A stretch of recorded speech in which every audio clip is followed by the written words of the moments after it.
All right.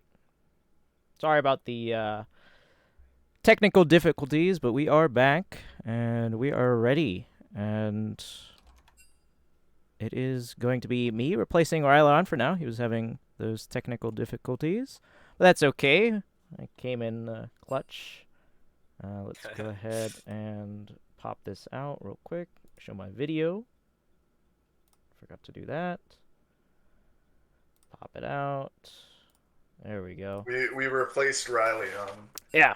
Uh, it's all right. Wookie monster, professional firefighter. Honestly, I was just doing the tryouts right before this, so. Dude, I still think we should have streamed the tryouts, but I don't know. People kind of don't like that kind of pressure, I think. And plus, well, there's then like. they can't handle the gap. I mean, there's like at least 4 games going on at the same time, or 2 games, 2 or 3 games going on at the same time. So, I don't think that's necessarily too feasible. But, either way, I think the Gold League is way more important, anyways. So we're gonna have a good game. I just gotta look at the draft. I gotta say this is interesting, to say the least. I agree. Yeah. Um, For sure. gotta Let's love go to see back the over to- Zillion. Oh, you're concerned about the Zillion. I love it. I love it. I love to see it. Not at all about the Ari. No, no. I Okay. love the Zillion. But yeah. This is Controversial opinion that's not going to happen. What if it's Ari support and Zillion? I've seen it before, honestly. I've Yeah, seen it before. Crazier things have happened, I think. Yeah. Uh, and especially for gold teams, I think that's kind of normal. Well, I mean, Sometimes, yeah. I don't hate the Zillion with the Nasus and the Nunu, but Hmm. it's like I'd rather Zillion and Ezreal doesn't have a lot of synergy themselves as a duo, and Zillion does decent into Braum, but I feel like if you're going to do a Zillion, why you would want like a hyper carry, or you would want like Zillion mid, and like like you would want Jinx, and then it's like, why are they not just doing Lulu? Because Lulu's really good right now too. So That's true. I also feel like Lulu, like at least can do a little more with Ezreal. I feel like, but that's just my opinion. Yeah, I mean, there's some merit to this kind of comp, though. I mean, I think they're really relying on Nasus to kind of, Yeah. Well, do his look, job. I was saying to Rylionns before the stream went down, I was like, I want Fiora, I want Camille, I want Trundle, Yorick, Tryndamere. I want us to be moving into split pushers. Like, we got True. new items. Come on, I want to see it. And I was like, I know the gap meta is team fight all the time, but like, I want to see some split pushers. Like, come on. I mean, yeah, I have to agree a little bit. I mean, I even played Jax, with Yeah. the 2 new items, and I gotta say, that was some pretty hype stuff. It actually looks like it might be Nocturne top lane. It is And Nocturne Volley, top lane. and Volley jungle. I actually kind of thought it was going to be the other way around. Interesting. I feel like Nocturne is actually more common in top lane than jungle these days. So I mean, I'm not too surprised by it. Is there any reason in particular you thought it was going to be Nocturne jungle? I feel like we just see that a little more.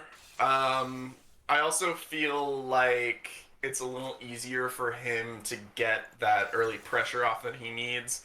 I do know from some people's theory crafting that like the new Stride Breaker will be even better on him. He loses the gap closer, but with how strong, right? But with how strong the new Stride Breaker's slow is, you kind of just want to get onto them, and then they stay where they are. So with something like Jarvan and Nocturne that can get on, that they don't need the gap close the way Darius and Garen do. And so, honestly, on top of the Oriana ball, like this could be really disgusting. Like just jump in, slow them all, group them up, and then just dunk them with Volibear. Yeah, I agree that the Nocturne Oriana combo could be pretty potent there, but I'm actually really concerned for this top lane heading into the mid game. I don't think Nocturne can actually hold up to Nasus in the 1v1 as long as maybe something like a Volibear could. So you know, especially with these new items, as we've already been talking Well, about, I I know. think Nasus could be getting pretty big pretty quickly here. So Yeah. that's definitely gonna be something to watch for. I mean, if we have Nocturne go Stride Breaker into is it Hull Breaker as well? Hull Breaker. Double Breaker. Hull Breaker. Build. Yeah, we could see Yeah. that. Otherwise, I'm not sure how well Nasus could like fight Nocturne later, so he might have to go the Anathema item, which could be interesting. Oh yeah, the chains. Yeah. Yeah, there's clearly a lot of synergy between those two new items. Well, it's both synergy between the two items, and they're also Anathema's kind of built to counter Hullbreaker when you're on something tanky that can't really fight back. Like it's like if you're like Ornn or Malphite and you're into Camille and Fiora, and it's like you can't really fight them after a while. You build Anathema in order to be able to stay in the lane against them. Yeah, and you know, I was kind of when I was in the tryout game where I was playing Jax, we were kind of like memeing like, why doesn't just everyone build chains and then target each other's laners? Really not. Everyone is saying it's like so broken and you can do that. It's really not that good for that. Yeah. Oh like, yeah. Seriously. It's not, but it is like at least it's there as an option, right? Because like, you know, I built both items in that game, and I gotta say like, just targeting, you know, the enemy team only really had one really huge damage dealer, and then That's I can deal with the other it's one. really good for that. Yeah. Other than that, I would say it's due to its price and it's a giant chunk of HP. The only thing that gives more health is Warmogs. It's actually a really nice option for tank supports. Yeah. Either first item, second item. It's pretty decent. Especially for those engagey types of supports. So. Yeah, it's weird because you can think of it as, like additional lockdown a la Abyssal Mask, or you can also think of it as like another option to help lock people down. It can also kind of just be a good defensive item, because Knights of Owl has kind of been hurting a little bit lately. You also... Last season, it was really big to just rush Gargoyle's Stoneplate, and they just upped the gold cost of that by so much that you kind of got that first or second item, and then that was kind of all the durability you needed. And now you kind of have to rely on like Locket, and like that's about it. Because I just find it's harder for tank supports to kind of get to a second item compared to like some enchanters. Right. Yeah, but you know, the Zillion pick. I I love to see Zillion, and unfortunately he can't build any of those items. But I feel like he does pretty decent with Shirelia's. Yeah. It did just get nerfed, but he still has all of his movement speed, so it's kind of fine there. Other than that, all the mage items also got buffed as well in terms of a cost reduction. So I wouldn't mind seeing him go one of those, but I feel like with Ari and Nunu, you kind of don't really need him to be building pure damage. Oh. I would like to see either Shirelia's or probably Everfrost from him, just that extra lockdown, I think. You know, honestly, I was gonna lead into Zillion because since we have a lack of mobility in the game itself now. Nocturne does not have flash. Yeah, Ignite Teleport Yeah. on Opaque's That's Nocturne. bold, but I like to see it. That's bold. We'll see how this plays out. Nasus has the flash, but he did not decide to take Ghost. So also teleport on the Nasus shouldn't have, you know, it makes running down the Nocturne a little bit more complicated, maybe. A little bit more, I'd say, yeah. And since we don't have those mobility options, I think Zillion is a great pick, just all around.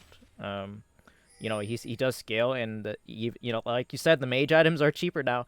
And I don't think he's going to build Shirelia's because they did nerf it first of all, and like I think mage.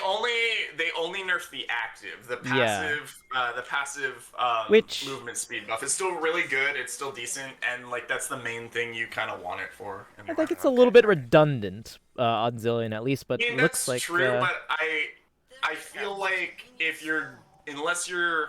if you're building Zillion for damage, you max E last, and if you're Yeah. building him more like utility, you max it second. So Yeah, this is true, and I am not sure what kind of a 5-stack they were expecting here. I Yeah, guess interesting move coming out from the body pillows.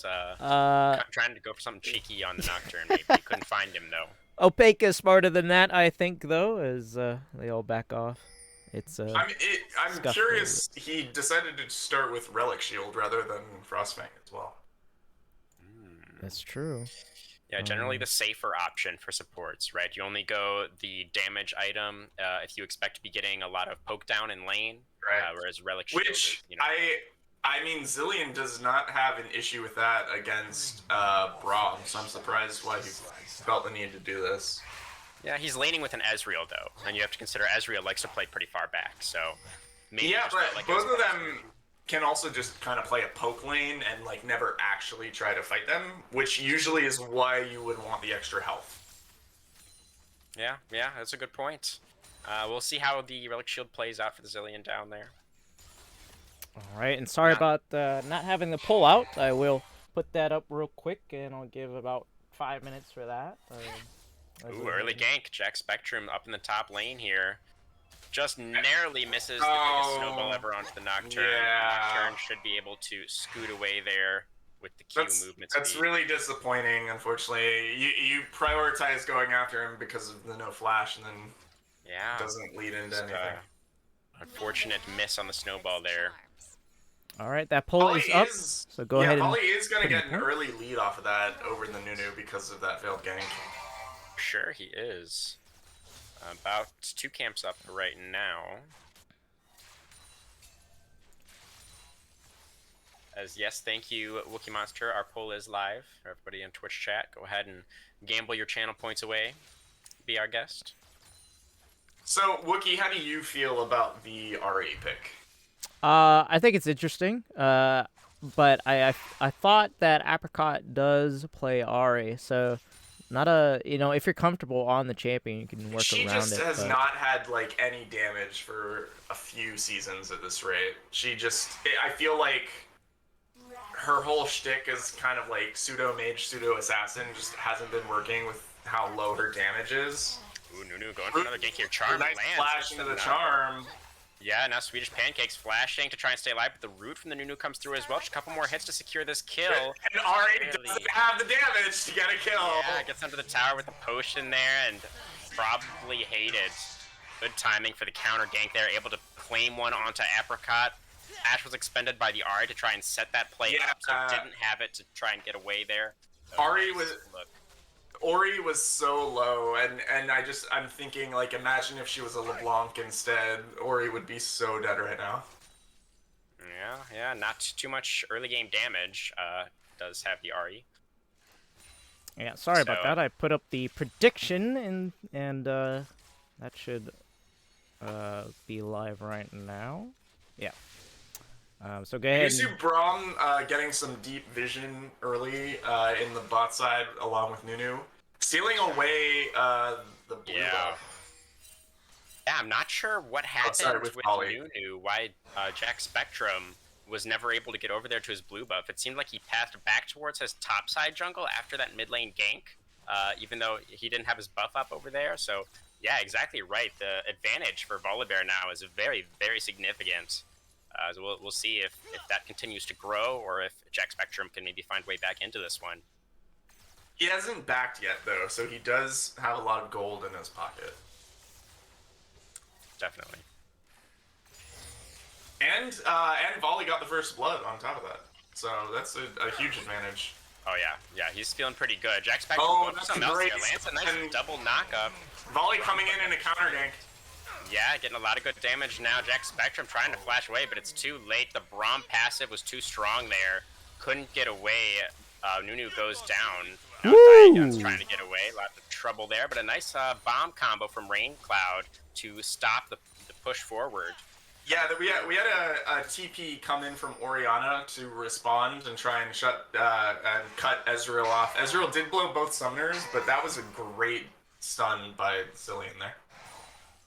He had 2 great stuns. He had the one where he caught just Jinx and Braum, and then that one to try and stop the dive on Ezreal.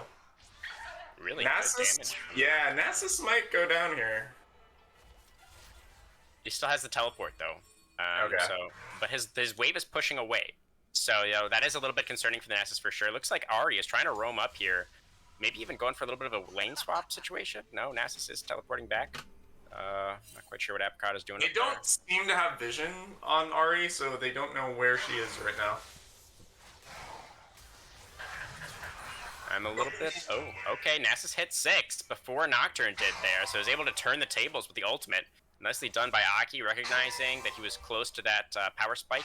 Is able to go ahead, teleport back, and get that wave nice and shoved in. I'm a little bit curious about the dragon, the ocean dragon that is currently alive right now on the map. Neither team making any moves towards that objective just yet, as we do see Nocturne teleporting now back into the top lane to pick up that wave. But I think I'd like to see, now that you see the Nocturne teleporting top, I think it would be really good by Body Pillows to try and set up a play around dragon, maybe. Yeah, I would like to see... Volley has not back the entire time, and he's got like about 2k in the bank. Nunu did die, but he at least got to purchase off of that, so I don't know why Volley is still insisting on clearing even more after this. Yeah, just going for that farm strategy as another Nunu gank coming into the bot lane here. Throws down the choppers, but it's not enough to stop the damage from coming through. Diagon's able to pick up the kill on that one. First kill of the game for the Ezreal.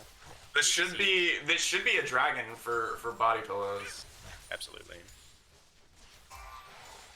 Volley is making his way down, but it looks like he might just be stopping at his Raptors.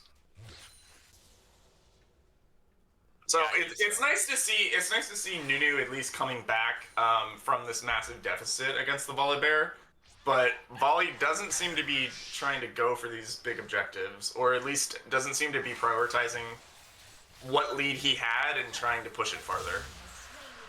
Yeah, Body Pillows are able to pick up the dragon for themselves there, and I definitely agree. Definitely props to Jack Spectrum for not giving up on the strategy, right? He tried a couple of ganks. He tried a gank in the top lane. He tried a gank in the mid lane that got turned around. But he didn't give up on the strategy. He kept going for it, and he's ended up finding a couple of pretty solid looks down here in the bot lane at this point. So, he is coming back in it.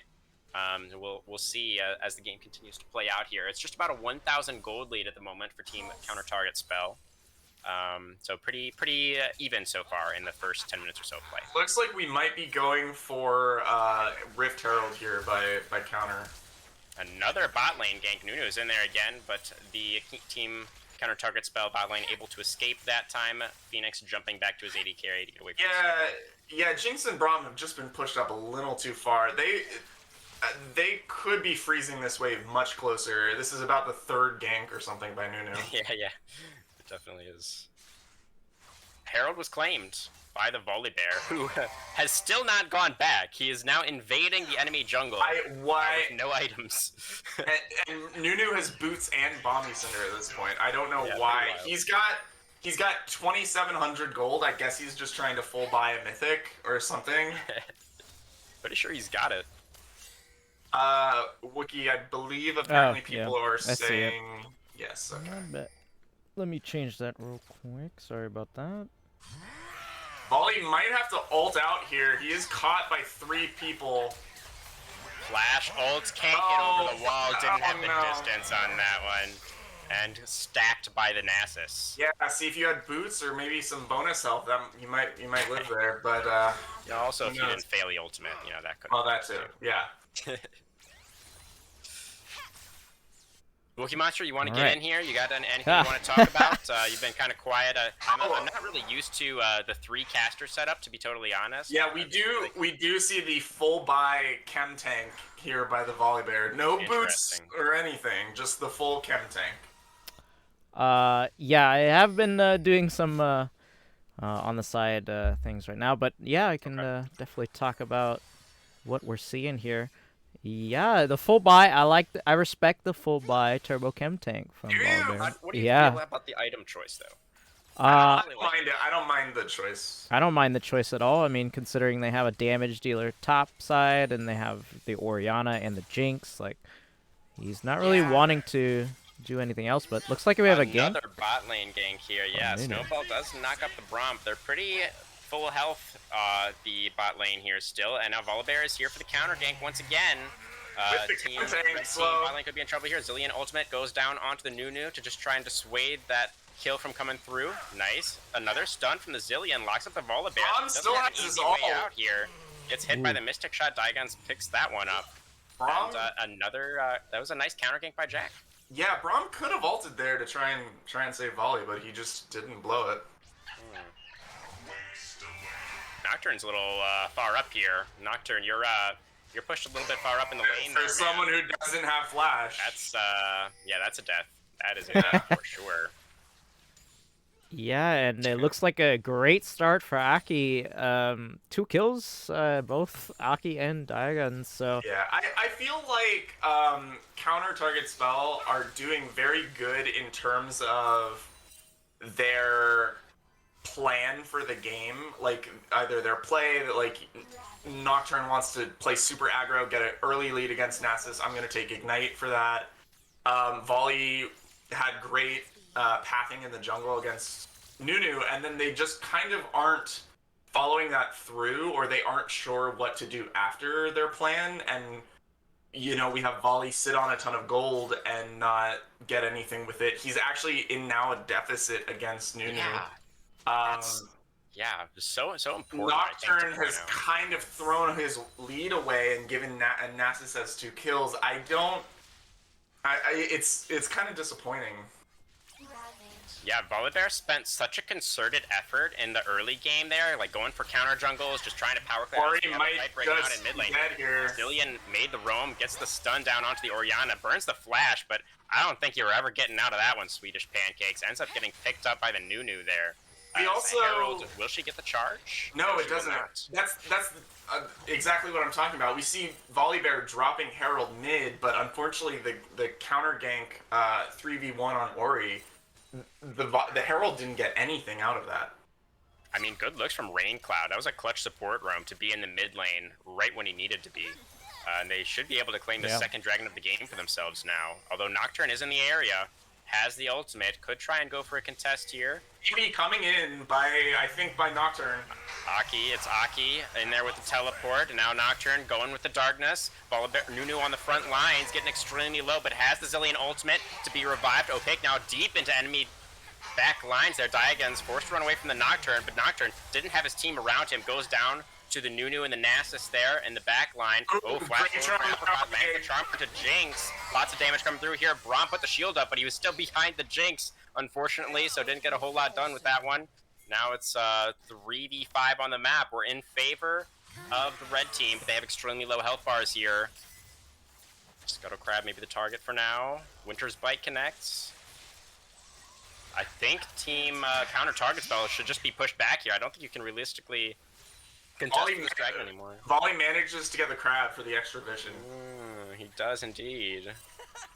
And the health bars are too low. Okay, so Body Pillow's just going for a reset.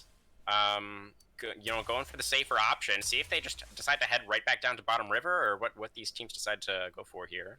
I would imagine that Jack really still wants to get that dragon. I mean, he did get the first one with his team, so... We see also about a 40 CS lead, almost 600 gold advantage over on Ori over Ari, by the way. That's significant. Yeah, that is crazy. And it looks like Ari had some very good picks in these team fights, so I'm not disappointed by that, but it definitely seems like Ari is kind of not prioritizing her own gameplay versus the team. She's got 5 assists right now, but Ori seems to be able to put out a little more pressure where she needs to be. I mean, as far as mid lane mages go, I would say Ari is a little bit more on the side of utility, wouldn't you say? Yeah, like that's the thing, and safety. She just doesn't have the damage you kind of want from if you're going to be running a mage right now when we're kind of in an assassin meta anyway. Also, you're in trouble once again here. One more Q, he's about to get stacked. Apricot steals the kill away from his top laner, but I guess they get more gold this way. They're sharing the kill between two, so I guess that's, Yeah, not only that, but Nocturne going down there almost lost them the Herald's Eye. he took it and then just died. And if Volley wasn't able to pick it up there, that would have been really bad.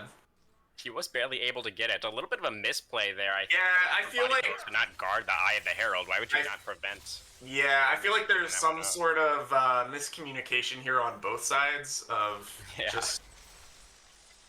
Yeah, for you sure. might have Zillion is half health here if they try and fight this. Wookie Monster, do you think Body Pillows has a chance to contest this, or is this just all target spell all day? This could go either way. I mean, Nasus does not have teleport, so they... Nocturne does, and Nocturne Volley does. has flash. Oh. Volley has flash and Nunu ult. forced to flash away there. Okay, that should definitely be giving up the dragon then.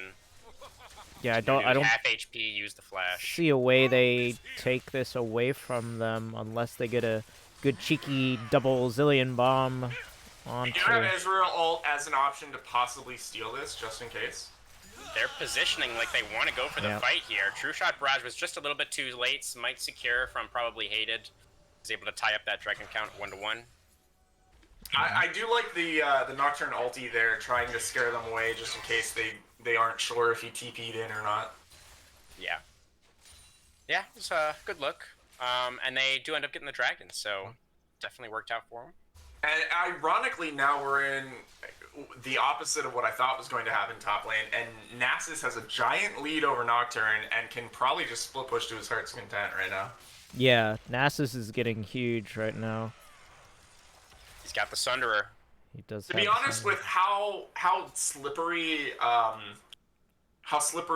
Body Pillow is, they can kind of just 1-3-1 permanently, and Ezreal and Zillion and Ahri can never really get caught.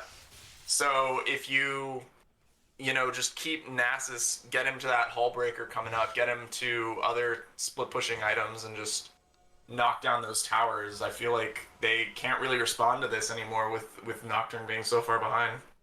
Yeah, it looks like that might be what he's building. Phage does build into Hull Breaker, so we could possibly see if he gets that item, it might be a huge spike for him and just sitting top lane. I forgot I can't open the shop menu in Spectre. You wanted to look at the items. Yeah. I know it builds into, what else does Phage build into nowadays? Divine Sterix? Thunder, Sterix, right? Yeah. Yeah. I think that might be it. Yeah. We got Everfrost for Ahri in the mid lane. What do you guys think about that one? I don't mind it, but she's going. Normally, you would go like glacial or something. I don't know why you would do that when you have Electrocute. Yeah, I feel like you'd want Ludens there. Yeah, I feel like there's kind of a disconnect between building that item and using Electrocute with it, but at the same time, that's why we have those kind of choices, because if you're not doing well, then it is certainly a good option. I do think Everfrost is good on Ahri, because you can land the charm and then immediately follow up with the Everfrost, but I don't think she should have taken Electrocute then. Well, ooh, nice land on the volley there. Though. Snowball knocks up Swedish Pancakes. The root will be coming through as well here. Ahri in the back line. Back half of the queue, does able to clean up that kill. Volibear flashing away, trying to stay alive with or on him, but is able to get underneath the tower there. And his bot lane is rotating up to help defend against this mid lane push coming through from the Body Pillows. We do have Ezreal pretty starting to get pretty close to Manamune as well. Yep. Definitely the case. And it was the Shirelius for Zillion, as I think you kind of predicted there. So that was indeed the choice. That's interesting, because now that Ahri did build that, I mean, to be honest, I feel like Zillion and Ahri are both kind of just set up for the other three members of the team. So I don't mind it neutering their own damage to help the others, because, like, Ahri can maybe land a really key charm onto, like, Jinx or Ori or something, but, like, other than that, Ahri and Zillion are not carrying the game, to be totally honest. Yeah, Nunu is also full tank, though. Are you guys concerned, like, Wookie Master, are you concerned about, like, the overall amount of damage that they're going to have going into the game? No, because their goal, looking at the draft and looking at, what they've built and everything up until now, what they want to do is just survive the 4v5. That's all they want to do. They want to let Nasus just go top, collect the waves, push as much as he can. It doesn't even matter at this point whether Opaque responds, to the dragon fights, to anything, because they have the Nunu, they have the extra smite on Nunu, They just need to survive the 4v5s. That's all they need to do at this point. Yeah, and it's super easy for them to not get caught either. You've got Exactly. Rylionns, you've got Zillion's wind up, you've got Essence shift, you've got Ari's dash ult, you've got Snowball, you've got like all these ways to just run out and disengage a fight. Exactly. And it's great right now. But what they need to make sure is that Aki is kind of permanently pushing at this point. Yeah, and to do that, you kind of have to be prioritizing vision in the top lane, or you have to be prioritizing grouping together as 4 or even like 3 just to get counter pressure in the bot lane so he can do whatever he wants top. Yeah. Looks like Nasus will not be splitting. He is actually roaming down here into the bottom river to join up with his team. Yeah, I mean, I don't mind it because Nasus is really huge. If we look at his stacks right now, he's got 375. This is kind of the strongest point in mid game where Nasus can contribute to team fights before he starts getting kited, getting outscaled, getting his damage falling off. So I don't mind them trying to set up for their objectives while they have a strong Nasus, but I do think they need to start playing the macro game here. No, I really think that was fine because Nasus, in order to secure objectives for his team, he's either right. There's only 2 options, right? He can either be top lane with TP, or he can be at the objective itself and then just TP back. Right to top lane, right? That's his only. Like look at this. The whole time Nasus roamed all the way down, took the dragon, and in that amount of time, all that Nocturne could do was get the wave shoved back to the tower. He couldn't even damage the tower. Exactly, and he, since they opted not to contest this, that's gotta cost them. I mean, Nasus still gets his farm, and he's now going to be pushing because there's only Baron up. That's the other objective, which neither team wants to take right now, I would assume. Yeah, we are. It's surprising for how much the KDA is telling a different story from the gold lead. They're only about 2k up right now compared to counter target spell. Right. Part of that is Orianna's massive farm advantage in mid lane. Definitely. So. Definitely is. If we take a look at the gold, it's kind of very much got 7Ks on both sides, but a little bit more. Yeah, nice blue buff steal away there by Apricot. Prevent that counter jungling from coming through there. Right now, I feel like counter target spells gameplay is going to come down into can we get a 3 or more man Ori ultimate, and or can we get Jinx to enough items to run over their team? Exactly. Okay, ping's coming down. Nunu and great sandwiching. They got a little bit of a flank position here. Knock up onto Phoenix. Fight breaking out now. Jack Spectrum, Nunu getting extremely low. Pop Nap to 0, trying to get some damage out. Phoenix and Opaque gotta get out of there. There's such low health bars. The Nocturne does drop. It's 2 kills so far. 3 kills going over to Team Body Pillows. Braum is so low. In that one. Braum is so low. They might go for Baron here. It's 2v. Oh wait, no, they lost. Yeah. Never mind. Oh yeah, yep. Right. If I was Jinx, I'd be terrified because Nasus just got on top of you and 2-shot you. and there was nothing Braum could do to help you. Yeah, I mean, the itemization, I think, is correct from Anime Titty Clap. Going with the Kraken Slayer LDR second. That's the I need to kill Nasus build. Yeah, I wouldn't hate to see Gale Force just to kind of run away once he gets that wither on you, but I don't mind. Gale Force isn't going to save you. That slow is too much. He's still going to run you down. Yeah, I just it gives you some other movement speed. I don't mind Kraken at all because I think killing him is the other option. It's just right now you are not strong enough to kill Nasus, and Nasus is strong enough to kill you. So that's the unfortunate problem. Very much so, yes. Yeah, I think, but later in the game, you're gonna at least once you get your item spikes, it'll be fine as long as they. We do see the Hull Breaker coming out though, completed on Nasus now. Yep, that is going to be a huge spike. And he did build a Warden's Mail right after, so I wonder if he's going for Glacial. Does it also builds into Randuin's, I thought. Yeah, that too. It could be that. I think that's probably what you go here. Glacial, it's not like Nasus really has mana issues. But to be fair, no one else is building crit besides Jinx, so it could be either one. Just to reduce the attack speed, I think is pretty good for Yeah, the team. I guess he's trying to reduce the attack speed of Nocturne, but like you're already cleanly winning Yeah. 1v1s on him. So like I don't know why you need to feel prioritizing him is important. Well, it's also gonna get his lead ahead in the top lane against Nocturne. That Yeah, much more ahead. I'd actually rather see him going either Anathema's Chains or honestly I'd really like to see him be going Dead Man's Plate right now. Interesting. As he is a little bit caught out there, a little bit of a whoopsie on the blast cone, just flies straight up into the air. Braum passive now is stacking as my team froze for a second. As is popping the ultimate, Fear Tether going down, will be CC'd up here. Braum ultimate committed as well. He's taking a long time to go down, but I think the dog should eventually fall here as no, wait a second, Rain Cloud has the Zilean ultimate in time. Nasus resurrecting. Can he get away now from the chase? Nocturne ultimate flying in, uses the stride breaker. Look at that big old slow coming down, but oh, the Nasus stacks are too much. Just bonks the spooky ghost right upside the head. Nocturne goes down there. Not what. That is exactly that. Okay, Hullbreaker is busted. If anyone is not playing a split pusher and buying that item, you guys are. Is Jinx dead here? Oh, so close. Oh yeah, pretty close. But Nasus didn't even have the bonus resistances from it there, right? Because he had Zilean nearby.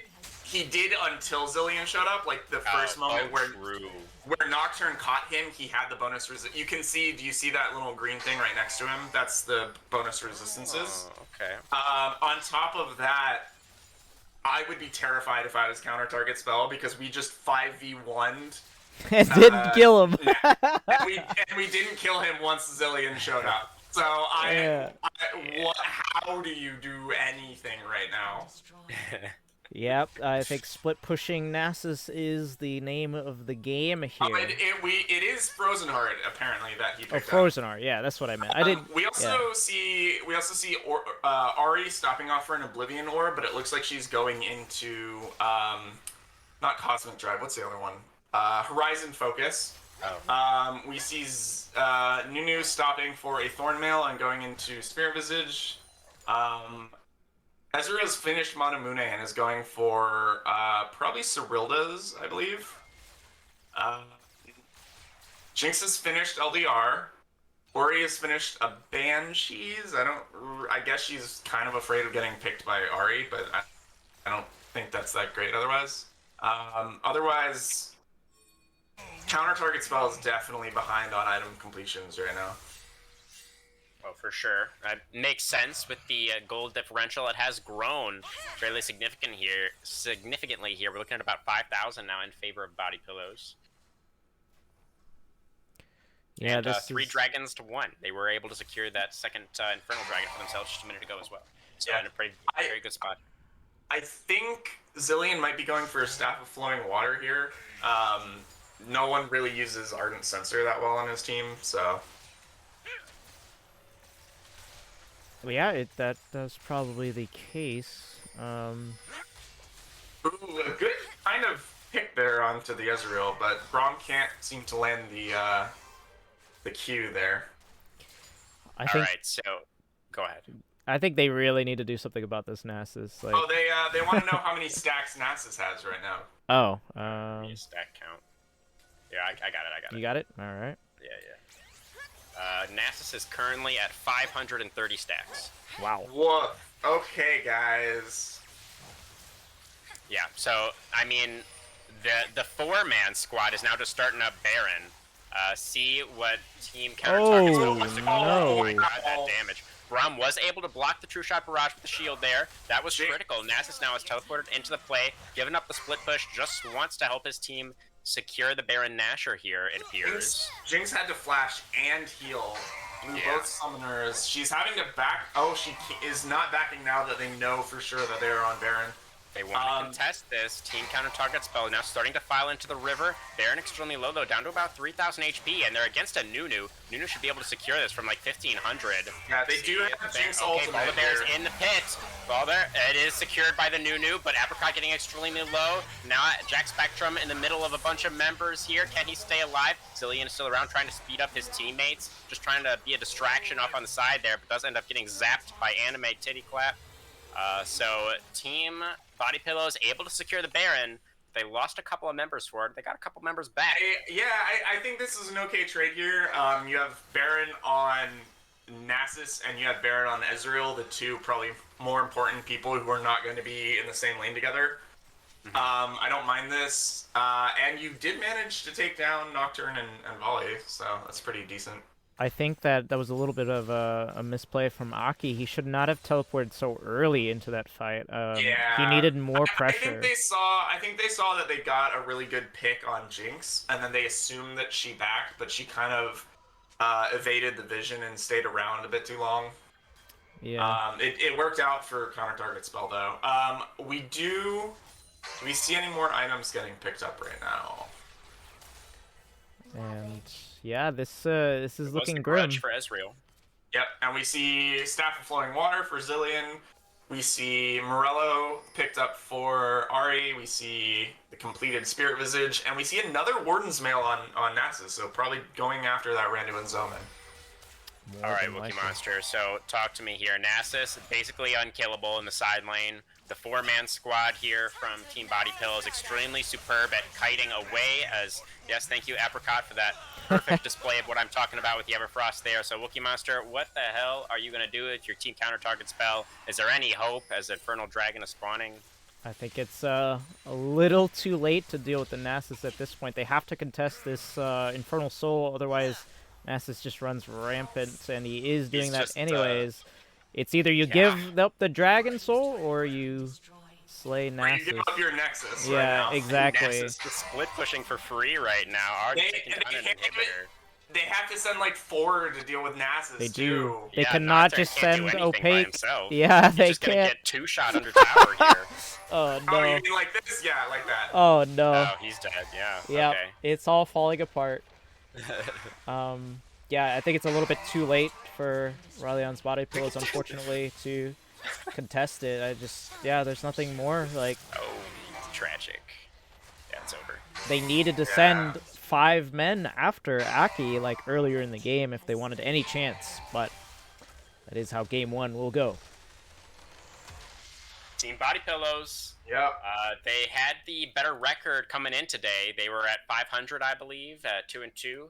Counter target spell was sitting at 1-4, if I recall correctly. So Right at going the to chalk, I suppose. right at the end of the game, there we saw a 5K gold lead on Nasus over Nocturne.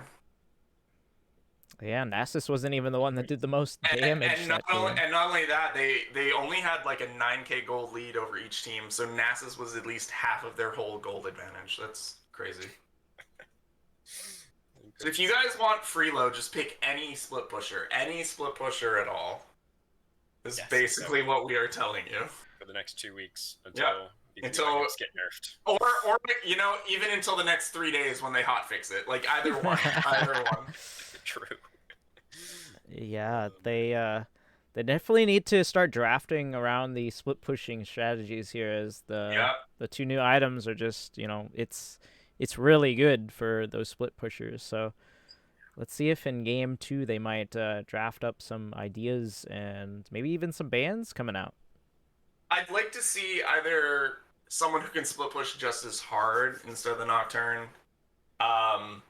Maybe Camille, maybe Tryndamere, maybe Yorick. Yorick, I feel like, is in a special case where he can't... Nasus a little, but he didn't seem to need it this game. But I feel like Yorick and Nasus can abuse both Hullbreaker and the Anathema's Chains items to, like, just decimate your lane opponent. And that's not even mentioning Divine Sunderer, man. It may have been nerfed, but not for these guys. No, it's only nerfed for range. It's not nerfed for melee at all. Exactly, yeah. So, on top of that, you got the Sheen proc. Trundle's Q works on towers, so, like, there's tons of options you can do. But what do you guys think about game 2 here? Is Team Counter Target Spell going to be able to bring it back? I feel like they had a really good early game. There were a few key points that they kind of messed up on, such as Nocturne kind of being a dedicated early game. He didn't take Flash, and then not getting the early pressure they needed with Nocturne. I feel like Volley totally hurt his tempo in terms of not recalling until he had 3K gold. So I feel like Yeah, I feel like they did very good early game, but I feel like they just had some key things that kind of went wrong, and then they just couldn't recover from that due to the current strength of Body Pillow's team comp. Yeah, I'll have to agree. Um, let's see. Yep, draft should be up in a little bit though, but I do think they need to make some really good changes in the draft phase, I'd say. Yeah, I feel like counter target spell also had a really good team fight comp, which unfortunately we're definitely not in a team fight meta anymore, guys. So Yeah. let's see where that goes. So maybe looking for a team counter target spell to switch up the draft phase a little bit. Maybe get some more answers for themselves for any side lane threats that may come out. Yeah. Or even just draft around them, you knowing that you could take that top laner far behind the rest of their team. So there's multiple options to deal with it, but it is the first day of these changes, so not a lot of teams have gotten used to them yet. So they have to be kind of on the fly with this kind of stuff, unfortunately for them. But Hey, if you keep your ear to the ground, everyone was calling this busted the moment it showed up on the beta. So Yeah. I feel like you might not have had a lot of time to practice with the changes, but you should definitely know what to yeah, expect. what to expect exactly, and I feel like that's an important part of League of Legends team games as well. But it's just unfortunate that they had to be scheduled on the day of them, not giving a lot of time. Hey, we had playoff games the day of a patch 2 last split, so That's true. no excuse. No excuse. All Gotta right. be ready for anything here in Team Gap League. Yep. So, all right. Yeah. Should they ban the Nasus, or should they really just leave it I up? don't think they should, because the thing is, if it's not Nasus, it's Fiora. If it's not Fiora, it's Tryndamere. Like, it doesn't matter who it is. You're gonna deal with a split pusher. Yeah. So they do. Nasus maybe has like a little bit of additional late game insurance with the stacks that Hmm. eventually he'll get to a point he can just roll over whoever your top laner is. But like, trying to ban out top lane split pushers is not gonna work, really. So we'll see. Okay. Well, they did switch sides. So we are gonna see Rylionns body pillows on red side, and then counter I target feel spell. like a safer choice for Rylionns body pillows is to ban out their mid lane. Because the biggest advantage they had was on the Oriana. So I feel like that, or possibly jungle, is probably the best points of attack you could focus on. Because your top lane was fine, your bot lane was great, your uh, your jungle got set behind, but managed to everything worked out. So I feel like the biggest place they could shore up their weaknesses would be in mid lane. Okay, that is fair. We do have. Oh, you need to go into spectator, please. Oh, I'm Psychout. sorry. I thought I already did that. You're good. They are gonna take a small break, but we could try to talk about more about these changes. There were quite a few. I think this was a pretty hefty patch overall. Have we have we not been seeing any Mundo or anything either? No. And I feel like, for me, honestly, I feel like Mundo is kind of just the same stat stick that he was. He with just a really is. few- He's kind of just a more modern Yeah. version. Like, he lost a ton of MR, but he has a lot more like actual damage, and that's about it. And I feel, and he is unavailable for this series. Oh, I he believe is? for I think it's like maybe another week or so because Okay. last week we weren't able to see any teams play it. So I Well, think this is the second week. I'd like to see maybe some Gwen and Viego then. Gwen is That's true. apparently tearing stuff up. So How about the Oh, yeah. Tom Kench change? That was a mini rework. okay, so I know like top laners are excited about that, but as someone who likes Tahm Kench support, I am devastated. I can't stand it. I hate it. The W sucks for like bot lane, and it like he the reason you play him support is now not even viable, so it sucks. Yeah, I'm Yeah. thinking you're right. Tom Kent support looking a bit dead. Yeah, but However, I did see a lot of suggestions that he'd be really good in terms of if you're playing in top lane and you have something that can flank really well from the jungle. So you can just eat your flanker like a. I know you wouldn't really play Darius like top and Tom Kent's jungle or some combo of them, but like something that's a really big threat that has trouble getting in there, you would eat them and then dive in, and then suddenly you guys have flanked behind your team and you just squish them in with the other three, which is a pretty nice idea. But he definitely has lost his like protecting a key carry kind of component, which yeah, kind of sucks. But it kind of does, but at the same time, that just opens him up for top lane a little bit more. I was even making an argument that he I can't could. play him support anymore. That's way more important. You can already play him top lane. Yeah, yeah. I was making an argument to my friend. I don't know who it was, but that he could possibly play a mid lane now that he has that mini escape tool. And then he has. Maybe It's the thing possible.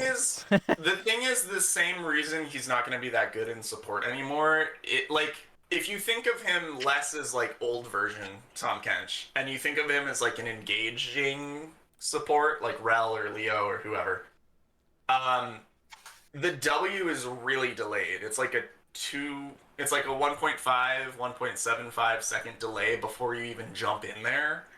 So you have to do it either like when they're already CC'd or out of vision, like in the bushes, Hmm. which is pretty hard to set up unless you're getting a gank or something. Um, but if you're doing it from like ganking as a jungler, that's pretty decent. Or if you're doing it from flanking as a top laner, that's pretty decent. His jungle clear is not that good right now, as from what I've heard.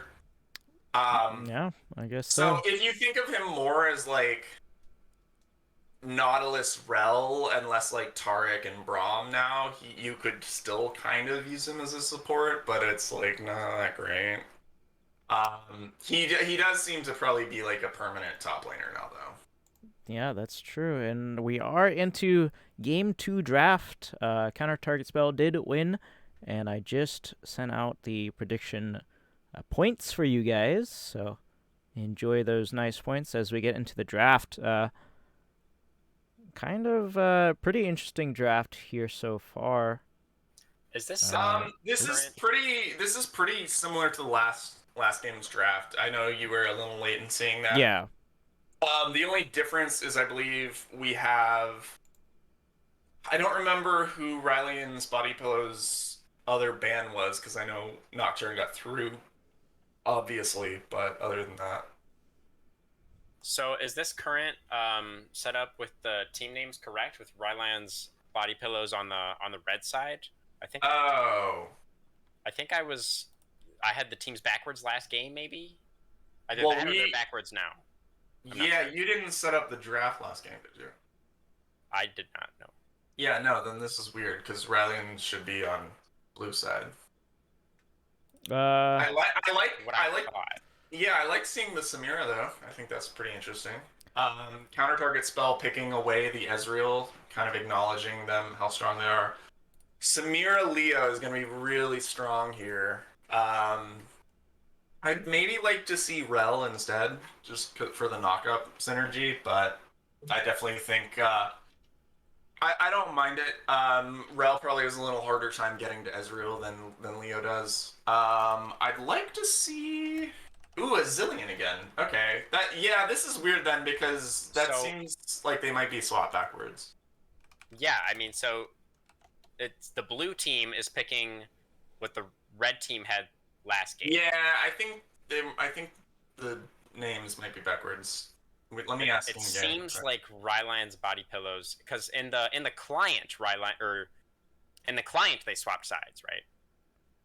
But in the pro draft, it seems like they didn't swap sides. Yeah.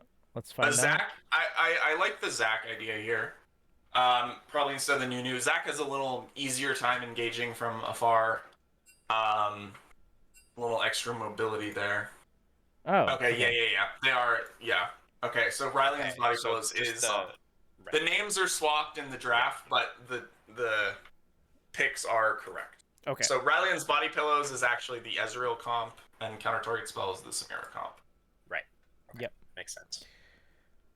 Okay. Well, so Nasus is still up. I do want to go briefly back to what you were saying before about how you don't think the Nasus ban is necessary because if Nasus is banned, they'll just pick another top laner that can do kind of the same thing. Yeah. I want to push back on you just a little bit because I feel like when you see a player pop off with a certain champion, there's something to be said for just, getting them off of it. Like, you can't argue that he looked extremely strong on the Nasus. He never got Right. I agree with that. I don't think, however, it will...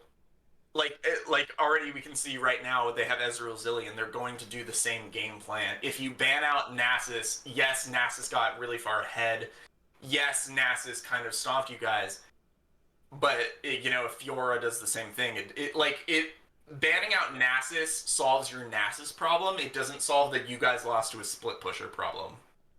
Very true, yeah. So I guess we'll just have to see what exactly Team Counter Target Spell identifies as what their problem is. Yeah, I do think at this rate they should ban out Nasus because it's up and they don't seem to want to for some reason. But they're banning out Lux instead because that's a big threat right now. I don't know, man. I don't know. We see an Ahri ban again. Because Ahri was very important last game. Yeah, God, some of these drafting picks are just... Maybe they just feel like Apricot is more targetable in draft as a player. Well, that's what I was saying they should do is let Swedish just get whatever lead he can. Like, he got a giant lead as Ori, and, like... By having Apricot on something utility-wise, it doesn't matter if he gets behind. So I understand what they're doing. But, there is a lot of other things up. You could do Morgana mid. You could do Nico. You could do Seraphine. Like, I think there's a lot of options. It's kind of the same problem with if we ban out Nasus. There's a lot of similar champions of this archetype that... I don't know if that's exactly what we do.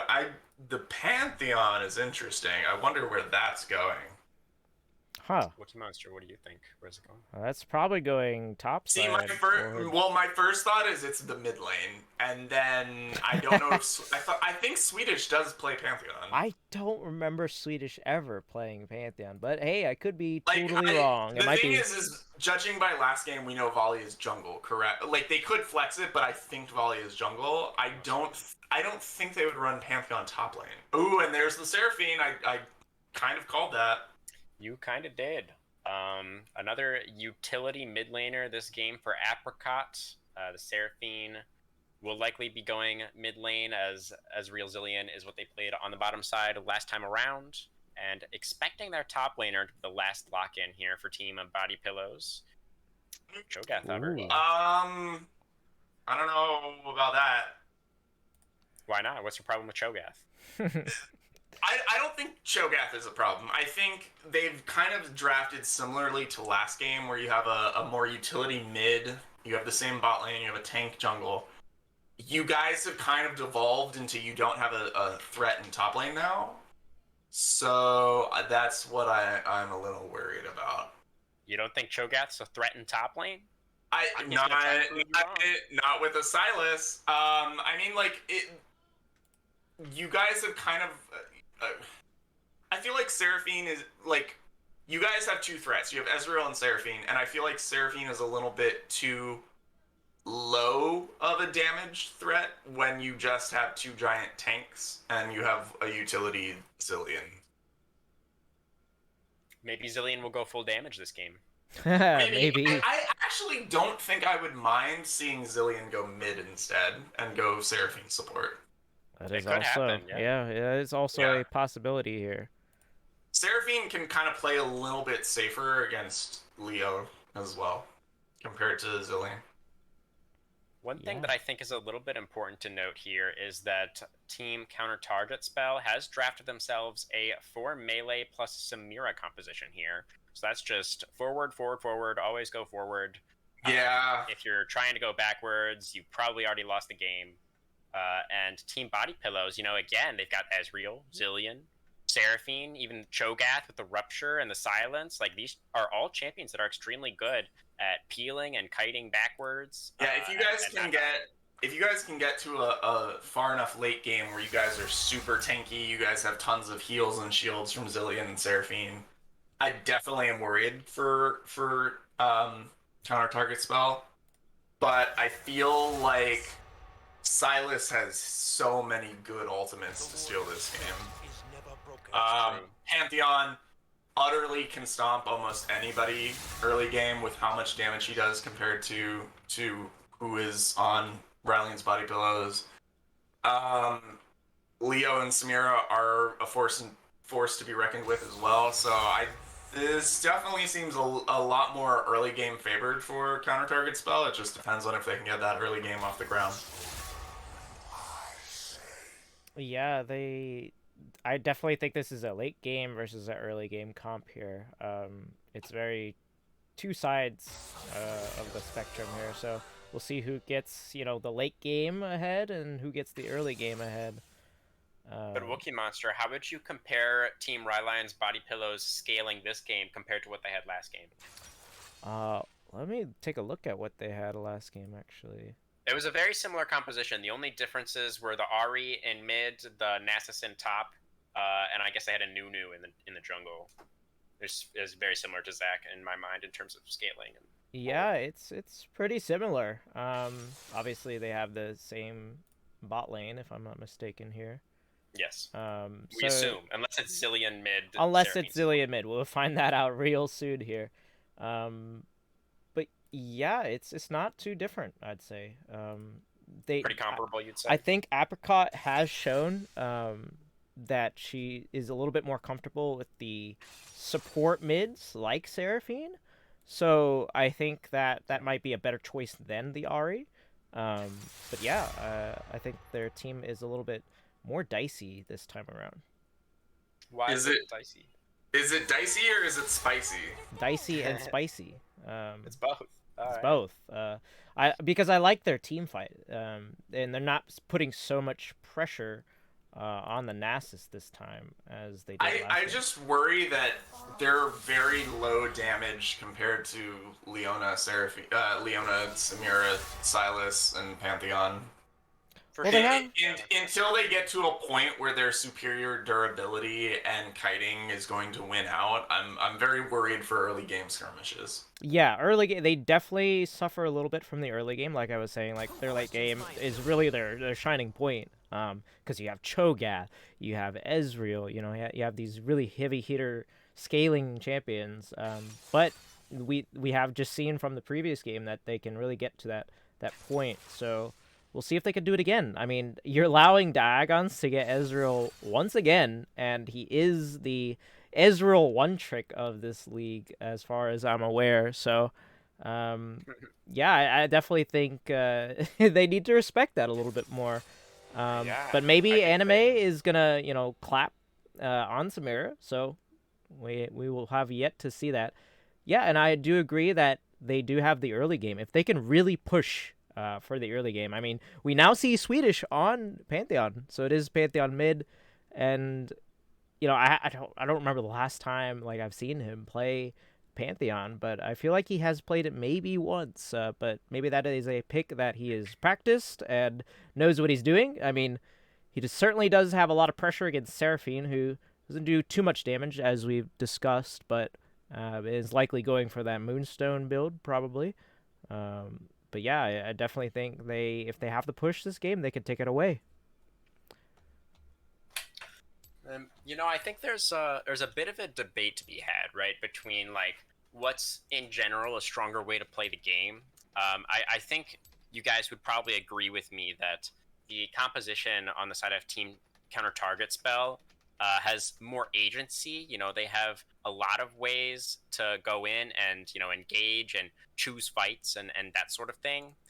Whereas on the side of Team Rylionns Body Pillows, their comp is very much more reactive, I would say, and more reactive than their comp in the previous game at the very least. Seraphine does not have as much agency as something like an Ahri. I don't disagree, but also don't think it's not like they can't start fights. But with Seraphine catches, with Zillion stuns, with Zach E, That's true. um, Zach E into Seraphine R is a great like engage tool there. That's All true. right. Yeah, Zach can get into a good position to extend the range on that Seraphine ultimate. So that can definitely be a strong combo. The one thing I would say is maybe a problem is Ezreal's their only source of physical damage, and they're all pretty much magic damage besides that. Well, that is putting a lot of confidence into Diagons to pull off that 80 damage, which I'm I mean, he sure. was top damage last game. I'm Exactly. not too worried about that. I'm not too worried about that either.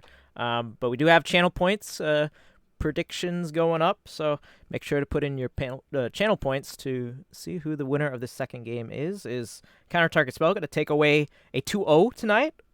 Or is Rylionns Body Pillows going to mount a comeback game? What are your guys' thoughts? I don't know, man. I'm gonna favor Team Body Pillows for this one. I think they have the momentum behind them. Their composition may be lacking a little bit of damage, but I think Diagons is gonna be doing enough. I think the composition on the side of Team Counter Target Spell just falls off a little bit too hard after mid game, like Pantheon, Volibear. If these champions aren't ahead, they're pretty much useless, past 20 minutes. So that's my bet. Okay, sounds good. Um, but yeah, I mean, if we go back to the previous draft, I think both of these comps were pretty well put together, regardless of how the outcome went, right? But there was a little bit of like, we didn't know what really was going on. Like, we did know that like Nasus has new options for items, and we don't see that this game. Do you guys think that maybe there should have been another split push top laner just to I think access those new items or not? they. I would have liked to see one, yes. I think what they did was they were like, Ezreal and Zillion was more core to our draft last game. And then they got halfway in the draft and they're like, we can't really pick Nasus here. And so they kind of devolved into Cho'Gath for some reason. You do not sound like you have faith in the Cho'Gath. I I don't mind Cho'Gath. I don't think Cho'Gath is going to bring to the team what they need him to bring. Right. I also don't even mind Cho'Gath into Silas with the new Anathema's chains. I don't. I feel like what Cho'Gath wants to do and what the rest of the team wants to do are two different things, and I feel like drafting him has kind of hurt the team synergy a little bit. Okay. Well, definitely gonna have to watch out for that. Fair They enough. have, they got the tanky boy in the top side. But we'll see if he's able to offer what they need. I did get the. Did I get the teams right? Yeah, I think I did. Okay. Looks correct to me. All right. So yeah, this is gonna be a good team fighting game, I think. Yeah, it should have some interesting fights. Interesting, we do see press the attack over on Volibear as well. Oh yeah, early game choice for the rune there. I think Conqueror may be a little bit better. You're going against Cho'Gath Zac. You're probably gonna have some pretty extended fights there. Yeah. Yeah. Either that or I can't think of what other runes Volley goes, but I think Conqueror and PTA are the two most common. Right. Yeah, I would agree. I'd actually like to see Riftmaker on Silas due to how drawn out and extended these fights are gonna go. I don't know. Riftmaker is kind of iffy on Silas for me, at least. I mean, he is an AP bruiser, correct? Or yeah, well, yeah, but I think the main thing is that he expends so much mana into the mid Really? to late game. Yeah, he is a mana monster. then I'd rather see him go Leandries than Leandries? Everfrost. I mean, yeah, I mean, but he is a burst mage. He's like a burst battle mage. I don't know. I mean, like you're into two tanks and you're into a constant shield comp. Like, Pantheon can maybe get Serpent's Fang, and that's about it, though. I'm Yeah. actually not quite sure if the teams are correct. It looks Oh, like did I? target spell is colored as orange, and that's still on the blue side. I think Oh, that's did I? backwards. Oops. Well, Body Pillow is on the blue side, and Counter Yeah. Target Spell's on the red side. Right. Oh, okay. So I got the colors completely wrong. Okay, 1 second. Yeah, I think it's actually backwards right now. Gotcha. Alright, let me go ahead and change that real quick while there's nothing going on. Bottom side start for both junglers. They're going to be clearing up towards that top lane. Cho'Gath versus Sylas. Yeah, anybody got any idea who's supposed to win this early game? Because I don't know. Feel like Sylas wins it early with healing, and then once Cho'Gath gets durable enough, I think Cho'Gath wins. Okay. But I don't play top lane, so that's just my first look opinion. Gotcha. The Sylas ultimate though could be changing. Regardless, it definitely seems like a lane where jungler intervention could play a significant role. Oh yeah, probably absolutely. So counter target spell is orange, correct? I think Okay. if you can bait Sylas in enough as Cho'Gath and then get a good gank off, you're good. Alright, did I get it right this time?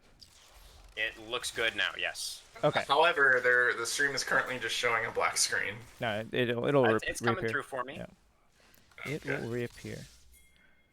We got Volibear up in the top side river. Zach is... Oh, he was in the bot lane. Couldn't quite make anything happen, though. And it looks like Volibear has been spotted out. So Aki should be able to play back, stay safe, no problem. Volibear, a little bit of a lead so far. 2-camp lead. Zach neglecting to go to his top lane. Just kind of did a full clear of his bot side camps, and then a quick little visit to bottom lane. So interesting choice from Jack there.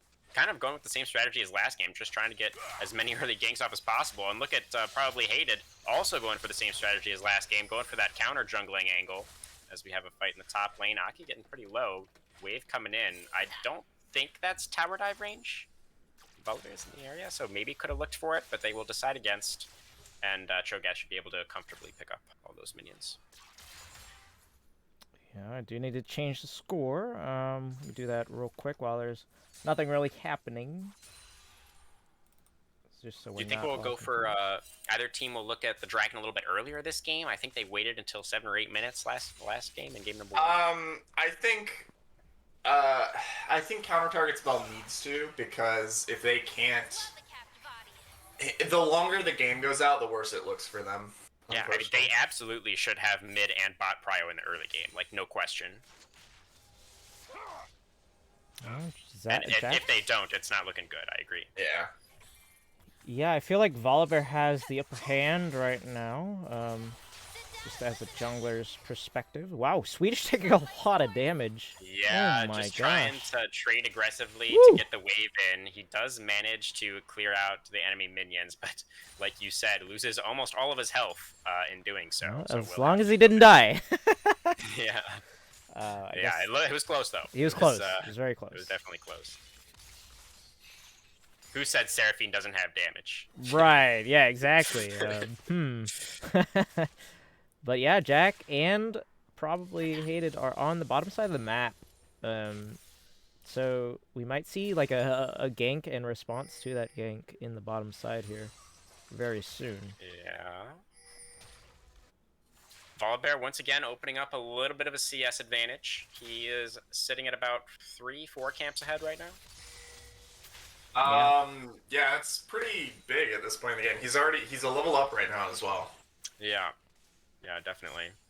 And he has the early game rune. So early game dueling power of the Volibear, extremely potent. And he has gone for an earlier reset this time around. Yeah, we do see him actually back and spend money before 8 minutes into the game this time. Absolutely, yeah. That's an improvement for sure.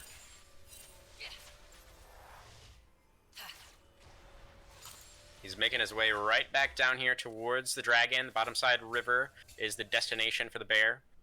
Zach is also in the area, but it doesn't seem like he really wants to move in here.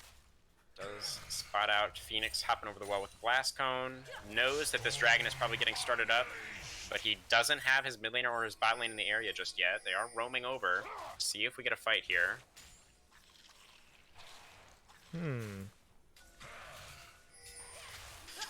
Zach could always go over the wall to go for the steal if he wants to. You do have a little bit of a pinch. A little bit of a pinch, but that's risky for team blue team as Raincloud gets locked up there. First blood going over to the Volibear early game. TP coming in by Silas. Teleport, Opaque joins the play, but can't. Oh, Swedish Pancakes flash W under the tower. Is able to clean up Diagon's. Pantheon will be traded back there. So a kill going over to the Ezreal as well, but they should now be able to secure this dragon with numbers in the area. So overall, positive play for team counter-target spell there. Yeah, if Samira had her ult there, I think she would have cleaned up Ezreal way easier. Unfortunately, the one-for-one trade with the Pantheon went down. Right. Yeah. So we're looking at about a little over a 1k gold lead in favor of target spell thus far. In the early stages, they were able to, of course, to secure that dragon as well. So starting to build that early game lead that we know they need in this one. Rift Herald spawning 10 seconds here. Will be onto the map. Yeah, and keep in mind that Aki didn't actually teleport for that fight, so he will still have that up. He's going to get a plate for himself, and they're doing a really early swap here on the side of counter-target spell. I mean, I don't mind it. Dragon is down for a while, so if you guys can get an early one. Yeah, if you can get the 2v1, get the early heralds, extend that Jack is lead here as fast as counter. possible. He gets the knockback, knocks up both of the bot laners. Anime Titty Clock getting extremely low. One more auto attack. Aki claims the kill there. Not respecting where the Zac could be on the map. It bites team counter target spell in some not very nice places there. Yeah, not only that, like, you guys very clearly didn't have the damage to kill Cho'Gath. You, like, don't count your chickens before they hatch there. Just back off, let him out. Like, come on. Maybe if Phoenix had Ignite, but didn't even have that one available. So yeah, the full HP Cho'Gath, not really a viable target. And neither of you guys had 6 either, so he had like 2 levels above you guys. Yeah, definitely. Rift Herald has been started up now by probably Hated, looking to get the second objective of the game for himself. But some team Body Pillows members are in the area as we continue to fight Cho'Gath here. Phoenix now in a 1v1 against the Void Monster. Just gets devoured. Easy as you like there from Aki. And now Seraphine forced to flash over the wall, trying to contest Rift Herald without her team next to her. And now Jack going in is looking a little bit disjointed. They do get some crowd control onto the Zac. Swedish Pancake's now getting extremely low. One more attack. Aki is able to get that one. Zac in the passive. Will he be able to respawn? Only one Bloblet remaining. He will go down now. So that's, you know, 1 kill for target spell. They lost Swedish Pancakes there as well, so 1 for 1. Looks like Volibear will just now be left by himself at the Rift Herald as Seraphine, no mana, no flash, Cho'Gath, no HP. Couldn't continue to contest him there.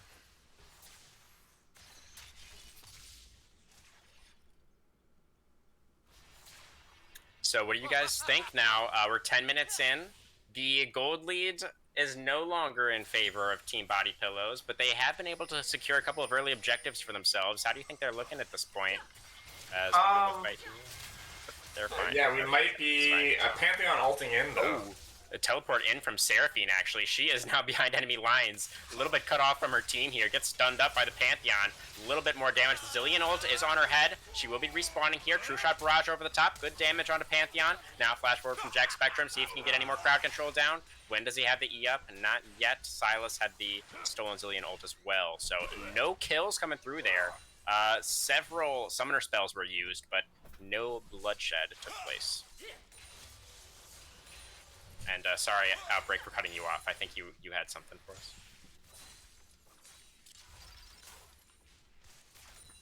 You mean Wookie?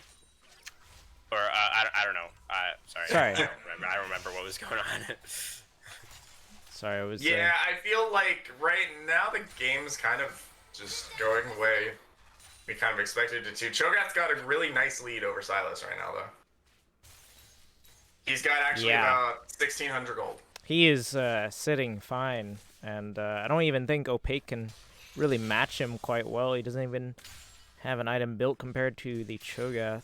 Yeah, it definitely feels like this series has been a little bit of a top difference. Well, they did that lane switch, and now they're back to the original lanes. I didn't mind it, but then they got super aggro and threw their lead, and they didn't go for the objective up top at all. Yeah. So, I mean, they got Herald in the end, but, like, was it worth it? Well, I do think if they're trying to rush things... Oh. Okay. Just some preemptive engage there. But if they go for these aggressive plays, I mean, they kind of have to, right? We were discussing this in draft where their team wants to get early leads here. So whatever they can do to try to sway it in their favor.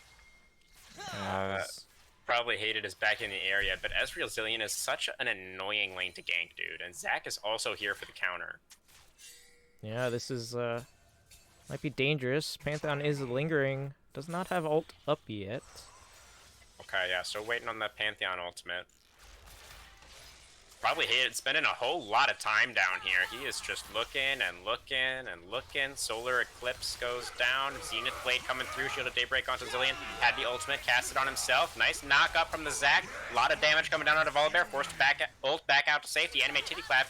Uses the E to get to the other side of Zac. Trying to stay alive. Rupture comes through though. And the ultimate from the Cho'Gath. The heal barely keeps Samira alive there. Now Leona silenced. Has bomb up the turret. Oh, clean from Diagon's. Arcane shift forward. Last auto attack, able to pick up that kill onto Animate Titty Clap. Wow. No summoners, and Samira still goes down. Nicely played, team Body Pillows, able to pick up their first objective of the game here. And look at this, even to teleport into top lane to prevent Opaque from getting anything up there. Yeah, this is looking pretty even still, but now 1-for-1 on the Dragons. They definitely, I think Volibear just stayed too long. It allowed Jack to just come and respond to what was happening there. Yeah, absolutely right, Wookie Monster. You know, a little bit. He gave away the play so early on what they were going for, and he just gave all the time in the world for Team Body Pillows to move members into position to counteract that. So, definitely agree with you. Rift Herald was used there? Was Rift Herald used? Did I miss that? No, it was used because he doesn't have it anymore, but I don't It know could have just expired. Well, if it expires, it just drops. No, it doesn't. Yeah, Rift Herald is in your inventory and it times out. It goes. It's it's gone. It's gone, but it doesn't get used automatically. Jack's looking for something here. Zac getting caught out. Zenith Blade, yeah, stun coming down. I don't think Zac has the E to get himself out. He has the Zilean ultimate, but I think that's just buying him another life just so he can die again. Has the ultimate. I'm totally wrong. Gets the CC onto Leona. Samira now also going down. Pantheon in a 1v4 will also drop 3 kills now. Quickly coming through in favor of Body Pillows. I thought it was bad for Zac, but he had him right where he wanted him. Yeah, I think Seraphine showed up just in time for that as well. Yeah, Didn't even need the Seraphine ultimate though. No, but the additional damage and CC I think was... Yeah, for sure. Enough to turn the tables there. Oh, Opaque taking a lot of damage here. Yeah, we got a duel in the top lane. Aki looking pretty tanky there. Opaque down to about half HP already. Does have the stolen Cho'Gath ultimate, but a little bit. Another Rupture landing could be bad news. Is able to dash away from that one. Stays safe for now. A little scary for Opaque there. Almost has the flash back up, so you know he's gonna have some tools at his disposal to try and stay alive here. Void Monster, though, doing some work. What do you think? Okay, we got the Grand Skyfall coming in here. 2v1 in the top lane. Swedish Pancakes has the stun. Everfrost goes wide a little bit there. Not quite what we were looking for from Opaque. We do have Zac coming in. Oh. Okay, the kill was claimed, but Zac is here for the cleanup. Gets Opaque. Now can he chase down Pantheon? I don't know if he has the damage for this. Stacks. He has the double buffs. He's gonna go for it. Actually, I think red buff may have just worn off. Or no, I think he's... No, he still has red buff. Yeah. But not enough damage to finish off Swedish Pancakes on the Pantheon there. Outbreak, I wanna get your thoughts here on the Cho'Gath now that we're 15 minutes into the game. He's got a significant advantage over Silas in terms of CS. Got a couple kills, additional kills to his name as well. Have your feelings changed about this pick at all? About which pick once again? The Cho'Gath. The Cho'Gath? Yes, we were a little dubious about the Shogun. Oh, No, right, right. I was dubious about Shogun. Yeah, he was. Yeah, that was the question. Okay. Oh, sorry, you said Outbreak again. Oh, what? I'm sorry. It's like, that's not our names. Yeah, that is Psychout. Psychout. Yeah. Yes. My bad, man. I see. The thing is I gave it to Nocturne last game too, so I feel like I should be giving it to Aki more than Opaque, regardless of what the champ picks are right now. Okay. That's fair. That's a little mean to say, but you know, Well, I mean, props to Aki for playing well. 2 times is a coincidence, 3 times is a pattern. Oh. Here comes the 3-man gang squad. He wanted the tower, but he's found himself now in a 1v3, and I don't think he's getting out of this one. Oh, Oliver meanwhile. picks up the kill. Oh yeah, Samira also in a 1v3 on the other side of the map, and she will be claimed by Zillion. Yeah, Samira probably goes down a little easier than the Cho'Gath, but that's, Probably. yeah. But it Yeah, was just a trade in the end. it was just a trade, but I feel like Rylionns Gold Pink needed to do those kinds of plays against the Nasus last game. The barrage goes wide there. I'm not exactly sure. Just trying to get the extra damage out. Diagons, zoning true shot barrage there Zoning. coming out from Diagons. Yeah, there we go. That's what that was. Like I could excuse it if it hit all the minions. It's like, oh, he's just wave clearing there, you guys. Don't worry about it. But yeah, sorry, can't really defend that one. Well, So we got the 3rd dragon of the game spawning onto the map here, guys. That's about 5 seconds. It's going to be here, and river control squarely in the hands of body pillows. Not only that, it's an ocean dragon. yeah, Indeed, Ocean Soul this game. It's not gonna be good for Riley counter target spell if this tanky kitey late game team gets this extra healing. yeah, I was about to say that because they're already healing so much from they need like everything. quick fights. They cannot take extended fights, and the Ocean is just going to unfortunately give that to them. Yeah, but on the flip side, if counter target spell does acquire the rest of the dragons, it will benefit them way more than they can hope for. Especially now that I will say they did manage to take the Earth Dragon away from the team with 2 tanks, so there's at least that. that's not gonna stop Aki. He's doing so much damage to Opaque still. Yeah, I think he's either going for Warmogs or Anathemas here, so I will be excited either way. Yeah, Giant's Belt, Kindle Gem. Yeah, could be either of those items. Very interesting to see what he decides to go for there. Volibear is pinging, maybe to dive this, maybe just set down Rift. Yeah. Had Chevy there. I will say this is the second time from Hated that he has dropped an interesting Herald. I feel like that's definitely something they could work to improve on coming up. I mean, generally getting rid of mid-tier 1 is, you know, Yeah, generally no. speaking, I don't. It managed to hit and everything, but like dropping it off on the side there, where it's taking aggro before the minions do, and it's getting extra damage on it, and isn't great. He had the one last game where he dropped it in mid lane while Ori was getting ganked, and then it ended up not even getting anything off. So that one was tragic for sure. yeah. Yeah, but We see Leona picking up her locket. We also see... I'm not really sure what they're going to do. I think Samira is probably going to go into Collector. yeah, that is a pretty good option here, considering Yeah, They Silas all- seems to be going for Cosmic Drive. yeah, I'm not sure if that's gonna help him out this time. That's the itemization police coming for everyone. Oh man. Yeah, I don't know about that one, considering he really doesn't really do damage at this point in the game. To more Yeah, than and likely she anyone. picks up the Dirk. That does look like it's going to be Collector then coming up on Samira. Yeah, What do you guys think about the Seraphine itemization? Going for the Leandries on I like it. Seraphine. I like don't. So I like Leandries on Seraphine. If you're going damage Seraphine, I like Leandries because you get the extra ability haste. But like, it's not that great otherwise. Like no one else on um, counter target spell is super tanky. It's actually pretty good against Volibear now that I think about it. But until Leo gets another item or two, it's not going to be great against her.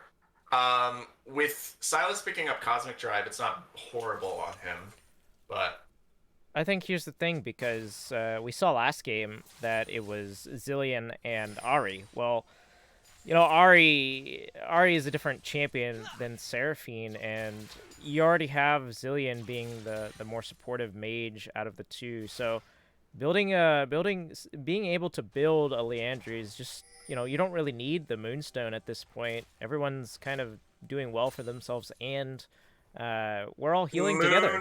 Moonstone is not that good on Seraphine anymore.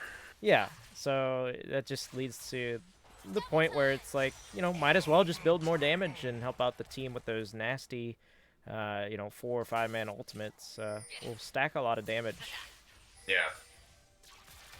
Yeah, it will be interesting to see how much damage Apricot can get out in these fights with the Leandry's purchase. There's a nice stun from Rain Cloud. Get some damage down onto Mr. Pancakes there, but Pantheon has the shield to block. So Silas has about 450 bonus health, and Leo has about 450 bonus health. Volley has about 800 bonus health right now, so he gets a bigger chunk with the Leandries, but otherwise it's not fully turned on yet against anyone for her. I do want to actually mention Rain Cloud on the Zillion just did something really cool. He saw Pantheon backing in the bush, 30 seconds to Dragon spawning. His Phoenix is in there. Zenith played forward completely alone without his team and immediately has to flash back out over the wall. That was... We also do have the Anathema's chains up on the Cho'Gath. I don't see who he has attached it to yet, though. Okay, Phoenix looking for another Zenith Blade. Oh no, Seraphine ultimate now coming across. Charm onto 2. Pantheon, Grand Skyfall coming in now. Ezreal is the target. He gets off the Truth Shot barrage, but he's getting extremely low. Gets shut down by the Pantheon. 2 kills coming through here for team counter target spell as they get another one onto the Seraphine. The Resurrect is not going to be enough to save Aki, as he will drop as well. It's a clean ace gonna be here for team counter target spell. Huge fight for them. Yeah, that was a great Silas ultimate, stealing the Seraphine there, managing to catch Seraphine and Ezreal in the back line. Yeah, absolutely. Great call out there for Opaque, getting off a beautiful Seraphine ultimate for himself. Able to secure the second dragon for his team, or helps secure that, and it's going to tie up the dragon count at 2-2, as well as the kill count at 10-10. We're back to even state, boys. Yeah, that was from Rylionns' body pillows, I believe, actually. So, yeah, that was red side. Yes, I'm so confused. It's okay. What is going on? Me too. It's all right. But yeah, they did clean it up really nicely. Got a lot of gold back in their pockets, considering being a little bit, you know, further behind than their counterparts. But now they've gotten 3 bounties on themselves, so looking pretty good.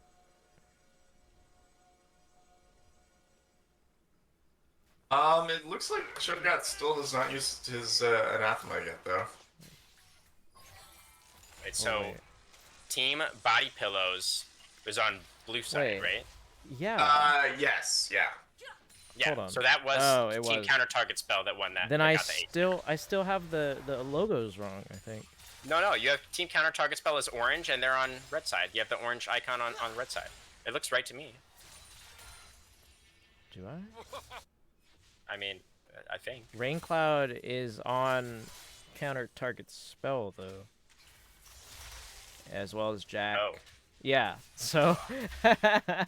Well, clearly, I just have no idea what's going on, as a turret has fallen in the top lane for one of the teams.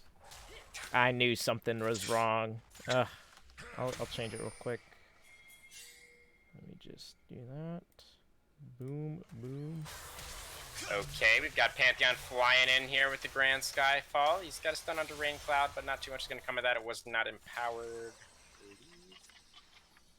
And everybody's going to walk away. I got to change the scores once again. Because counter target spell won the first game, no? No, that was the body pillows that won game number 1. I'm like 65% sure. Yes. Yeah, no, they did. Okay. No problem at all. I did manage to change it.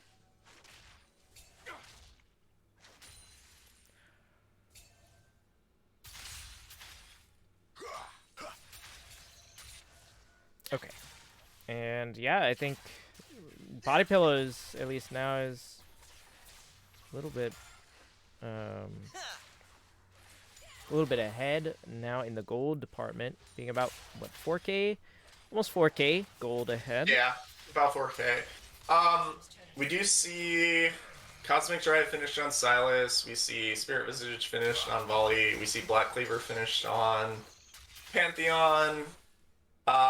We are starting to see Grievous Wounds picked up with Seraphine, but a little bit of itemization has stalled on the side of Rylionns body pillows. Yeah, It looks. Oh, it looks like Cho'Gath has picked a nemesis. It is on Silas. Okay, so, just putting it on who he expects to be seeing the most, who he anticipates to be laning against off in the side lane there. The other option, of course, would have been to go for Seraphine, probably, right? Because you expect her to be doing the most damage. No. He has to pick someone on the enemy team.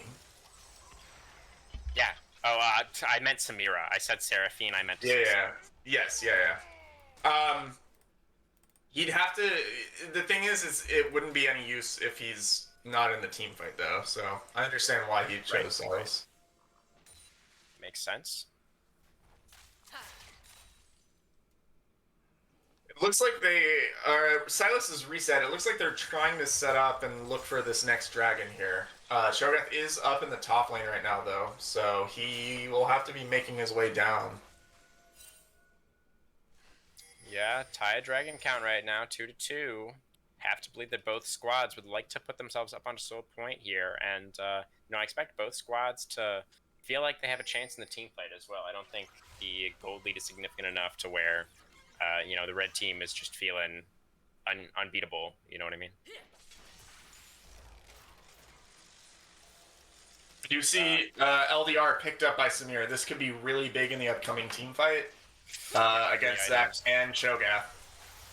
Okay, nice stun from the Zillion. True shot barrage, lots of damage. Leo gotten really low. Yeah, about 300 HP. That's looking pretty dangerous. So Phoenix gonna have to go for a reset here. They're gonna be 4v5 probably for this fight. Is the red team. Opaque dashing back now. River control has been ceded at this point, or at least bottom river control, the lower part of the river.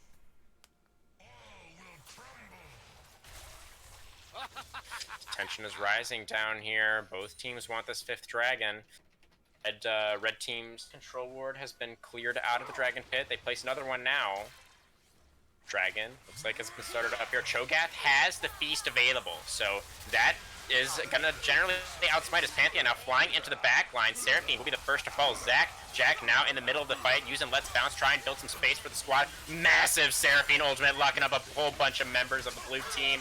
As Samira now popping off, gets a double kill for herself, triple kill for Samira, quadra kill for Samira. Massive fight once again for the red team, and they are gonna get dragon number 3 and maybe more afterwards.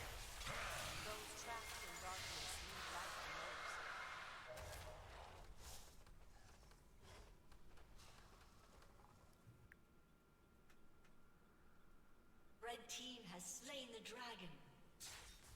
So, what are you guys thinking here? The team is split up a little bit. Pantheon is pushing mid, Silas pushing bots. The 3-man team is doing Baron. They're just trying to get everything on the map, it seems like. Yeah, do you think this is greedy, or do you think this is correct? You think it's greedy after you ace the team to take every objective as possible? I mean, if they get everything, then it was absolutely the right call, right? Which it seems like it was. So It seems like it was. Got the inhibitor turret, got the Baron. Yeah, there's something about the way Rylionns body pillows are conducting team fights that it's just something's not working out right now. You guys are kind of okay. So. Not you guys are letting them kind of run at you, which is what they're going to do, but you know what they're going to do and you don't seem to be prepared to react to it. It's really weird. Looks like chat wants to know who Cho'Gath put the chains on. I'm actually not really... He has them on Silas. He has Silas, them on Silas. okay.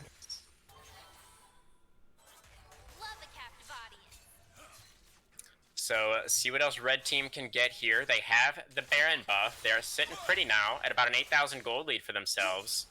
See how many lanes they decide to play on here. All 5 members do still have the buff, of course. Looks like they're grouped up as 5 towards the mid lane for now. Already claimed this tier 3 tower. So only the inhibitor really is standing in the mid lane right now. But that seems to be the target. Silas will go ahead and split off towards the top side. Inhibitor now under fire. Seraphine just trying to throw some spells out, but she is not going to be able to stop this from being claimed. Inhibitor goes down, and now it looks like the squad is just going to rotate up, join up with Opaque here in the top side. Aki maybe now in a little bit of trouble, pushes up towards the tier 2 turret, but doesn't really have the priority to continue moving forward there. Yeah, it definitely feels like Rylionns body pillows really need to get some vision in these choke points, because it definitely seems like they're getting kind of outflanked right now. Yeah, absolutely. Like Cho'Gath walked so far up right there that he just got collapsed on by Leo and Pantheon. Yeah, and then she had to flash. Yeah, This that is was not a lot looking of good. damage. Yeah. They're up about like 9k right now. This is going to be really hard coming up. Yeah, Pantheon does have that 2-level advantage on Apricot's Seraphine right now. As the siege does continue, it looks like the blue team is actually doing a decent job of clearing out these minions, but they do have another wave crashing now. See if they can continue to hold the line at this top lane. Israel's splitting off to clear the mid lane coming in. This is not going well. This inhib's going to go down. Absolutely right there, Mr. Psychout. The top lane inhibitor will also fall. 2 inhibitors now down for the blue team. It should be a relatively simple matter for red team to rotate now towards the bottom side and just clean up those last remaining structures. It's going to be really, really difficult for blue team to come back from this position.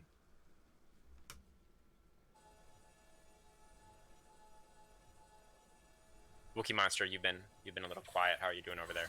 Yeah, I'm okay. Just doing some managerial stuff right now, so. Okay, gotcha. Makes sense. But you got stuff to do. I won't distract you from your important administrative duties. I'll just, be over here trying to talk as fast as I possibly can. As we do have, as we anticipated, the 5-man play coming out from red team moving now towards the bottom lane. Ooh, almost landing that Zenith Blade was Phoenix, but couldn't quite connect with that one. He's been looking for a lot of pretty aggressive Zenith Blades this game, but they've been working out more often than not, so, Yeah, we also saw Anathema's chains picked up on Leona as well. Oh my goodness. Leona bought the chains? Yeah, it looks like they're on Seraphine right now, which is interesting. I'd rather see them on Ezreal or something. Yeah, yeah, definitely, all kinds of interesting decisions happening there. That's definitely a good thing to point out, I think, that item choice. As a nice stun out from Raincloud. Oh, really close. Connect on to Swedish Pancakes. Swedish Pancakes now forced to commit forwards for the fight, but can blue team even win this? They wanted this engagement outside of their turret in the bottom lane, but I don't think they can win it. As look at the Samira ultimate. So much damage coming out from Anime Titties there, as she will clean up the Zac for a double kill. Probably hated, a little bit far forward. Does have to back out there. Low health on the Volibear, low health on the Leona, but Opaque still feeling pretty good there on the Silas. As Phoenix straight under the tower, another aggressive Zenith Blade, is able to lock up Zillion long enough to get the kill, but his team, he kind of baited his team into a very aggressive tower dive there. They end up getting a bunch of kills, but they also do a lot of dying themselves. Ended up being a 4 for 4 as the dust settles after that one. Ocean Soul now on the map, and I think probably hated. I think they're just gonna pick this up right now. Seraphine cannot leave the base right now. Yep, exactly right there, Mr. Psychout. Probably hated. We'll just go ahead and claim Ocean Soul for his team. No problem at all. And Baron is going to be spawning again soon as well. And, now blue team, you're going up against Ocean Soul here. That is pretty unwinnable. That fight that's a bit unwinnable, in my opinion.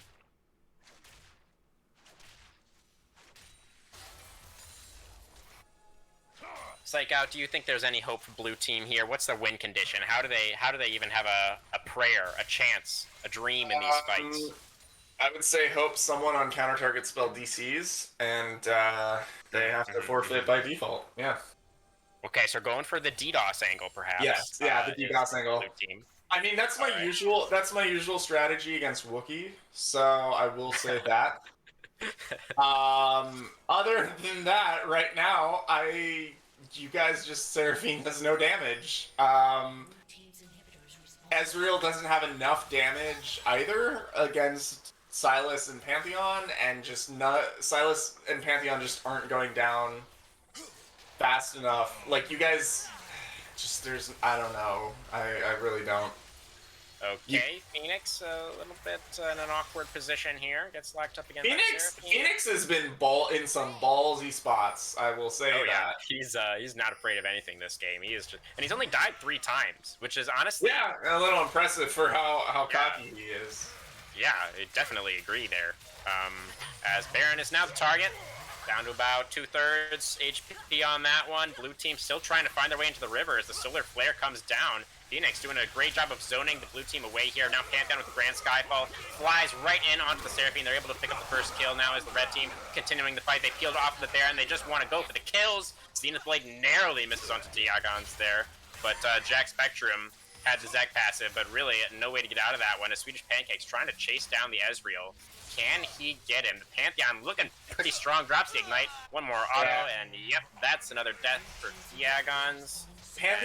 Pantheon is just way too bulky for, and same with Silas. They're just way too bulky and have too much healing for Ezreal to be able to do anything right now. Yep. Exactly right there. Pantheon was just too far ahead. Had the Ocean Soul even on top of his massive gold lead. Nothing really that Ezreal could do to fight him off there. And Baron will be going over to the red team second time this game. Should be relatively simple. I mean, I really feel like this game should already be over. Like, once you won that fight, you didn't actually need Baron. You could, like, they have no Nexus towers. You could have just walked to the Nexus and ended the game there, but they're taking their time, the red squad. Just kind of a leisurely stroll now into the blue team base. Getting off the last auto attacks onto the Nexus here. Nice little trade of Seraphine ultimates. Zac now coming in with the engage.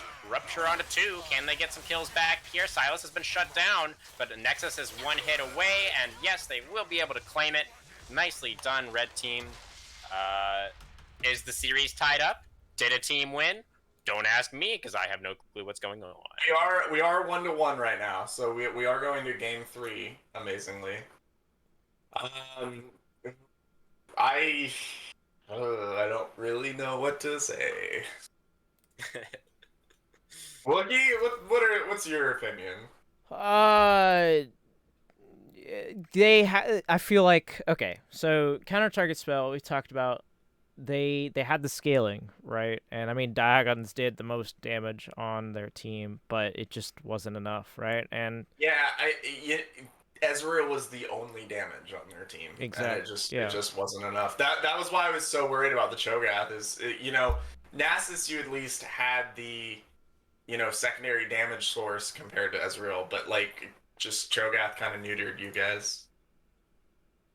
yeah, maybe even a whole new mid champion might have been the play, but yeah, I think it really does come down to the Cho'Gath. I think you're mind correct. the Seraphine because I feel like she synergizes well with the others, and it's not like Seraphine doesn't do damage if you build her with damage, but like you went like Chem Tank, went like Putrefier, and then like you don't have a tier, you don't have Cosmic Drive, you don't have more CDR, you went like Pen Boots for some reason. I just feel like they definitely seem to be playing in, like, this is gonna sound weird, but like weak mid. So like they're mostly doing utility mids or stuff that's good from behind or stuff that can make picks and succeed regardless of how fed they are, which is fine, but if you're doing that, you can't put all of your eggs in one basket like Ezreal, and like you have to have another threat either out of the jungle or out of the top lane. So Yeah, oftentimes in League of Legends, I think the middle road is the most treacherous. So I think you made a great point there with the Seraphine going for some damage items, but didn't really fully commit to that damage build. And the Airy is Yeah. a decent early game damage rune, but I don't The think. other option is like you could have gone full support and gone like a Mhm. moonstone and stuff and like Right. try and hope your healing it gets better. But then that's really hoping Ezreal can carry. And so it's like if you're gonna build some damage on your utility mid, like build full damage, or if you're gonna build like if you're gonna pick a utility mid, go like full utility mid and go like Karma then or something. Like I it agree. yeah. Very true. And let's see if we can get into the third game draft here. They did post the link. But yeah, that was a good comeback game for them, I'd say. So we'll see. I think that also kind of showed they needed something that could be a threat in the top lane, and he didn't seem to play the Nocturne the way they needed to. Um, but Silas eventually got to a point where Cho'Gath didn't have the damage Nasus did, and Silas had durability and sustain that Nocturne didn't. And so that those two factors combined kind of ended up with Silas winning the top matchup, whereas Opaque kind of lost it before. Um, and then I feel like beyond that, there were like some minor macro misplays, but other than that, I don't think champions specifically kind of changed anything. Okay. I mean, it seemed like I recall there was a fight or there was a conversation that we had just before Cho'Gath got like ganked by three people in the top Yes, lane, yeah, and yeah. And we were Samira got kind of ganked by three people in the bot lane at the same time. yeah, exactly. I think we were talking a little bit at that point in the game. How Silas Opaque was actually struggling a little bit. Like 2 games in a row, it was a little bit of a top diff situation, perhaps. But Yeah. I think we should, make a point of calling out that he was able to turn that one around and ended up being, a Yeah, sweep. I mean, I like we saw from the stats, like Cho'Gath did good early. I think that the Cho'Gath versus Silas came down to Silas outscaling Cho'Gath, which is kind of silly to say because Cho'Gath scales infinitely, but um, Cho'Gath Cho'Gath's durability will scale endlessly, but his damage won't. And at a certain point, Silas can out heal what damage Cho'Gath can put through. And even with Anathema, it didn't like kind of stop anything. So other than that, and I feel like Pantheon, the global pressure actually kind of did a lot more than we kind of gave it credit for. There were a lot of times where it's the same thing like with Shen. It's like I have a global teleport and I have my own teleport, so I can do more than the Seraphine that only has teleport kind of thing. So there were a couple nice flanks, a couple nice side lane rotations that Pantheon was able to put out. Um, Even I think he only got like 1 or 2 kills on Seraphine early, but it still was a good like early game, like mid game lead kind of he got. Definitely agree, man. What are we expecting for a draft here, game number 3? So hang on, maybe you guys can help me get my head on Yeah. straight here. So it was Team Body Pillows that won the first game, right? Yes, And then it was and they were on red, and then so game 1, uh, counter target spell was on blue side, Rylionns body pillows was on red side, and Rylionns body pillows won. Game 2, Rylionns body pillows was on blue side, counter target spell was on red side, counter target spell won.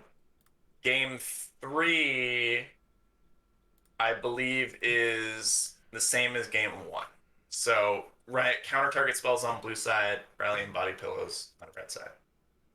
okay. Counter blue, body red. Okay, I got it. Guys, I got it. All right, we're good. I would like to see another split pusher coming out because Cho'Gath was side laning, but he never was like an objective like someone who could damage objectives, I guess. Like he didn't have threat in the side lane.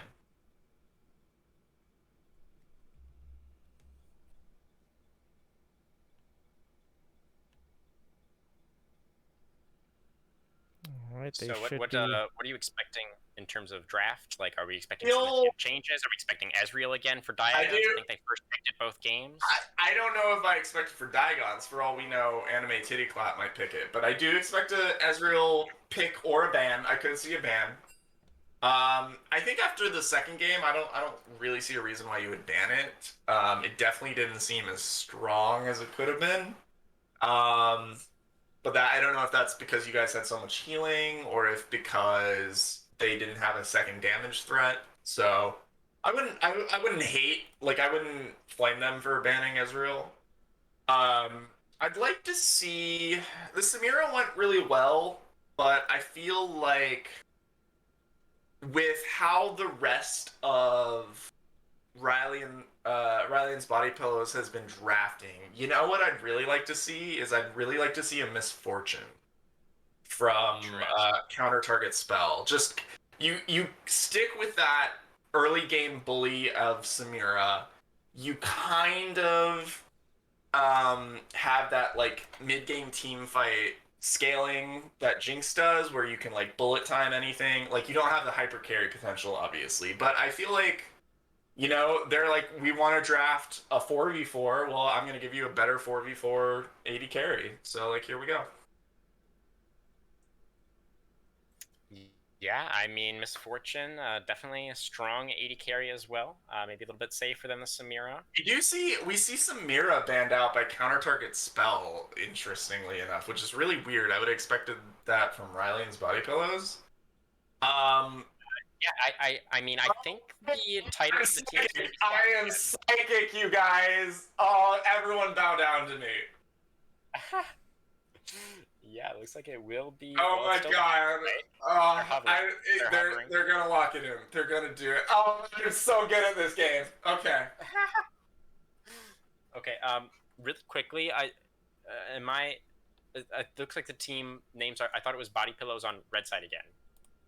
It is. Okay. Ugh. Okay. I'm not. I don't know. Completely insane. Like I was. In the lobby. Okay. In the lobby, they're on the red side. I don't know what's up with the draft. So. No wonder I'm so confused, man. Is the draft and the client, they never are the same. They never match up. But it's fine. It's fine. We're just gonna ignore the team names on the browser. It's Body Pillows on the red side this game. Counter target spells on the blue side. Maybe they're like flopping the drafts. Who knows? I don't know.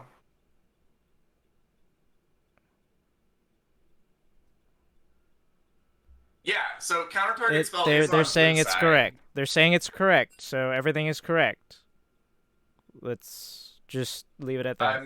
I'm so confused. Okay. Whatever. I don't Maybe we know. have the team names backwards. Maybe everything's been right and we've inadvertently mixed up the team names. Who knows? Viego.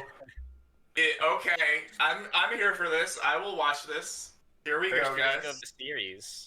Have not seen that one come out just yet. Do you have any inkling where that Viego might be going? It's a flex. Probably jungle. It just got nerfed from the lanes. I'll say that.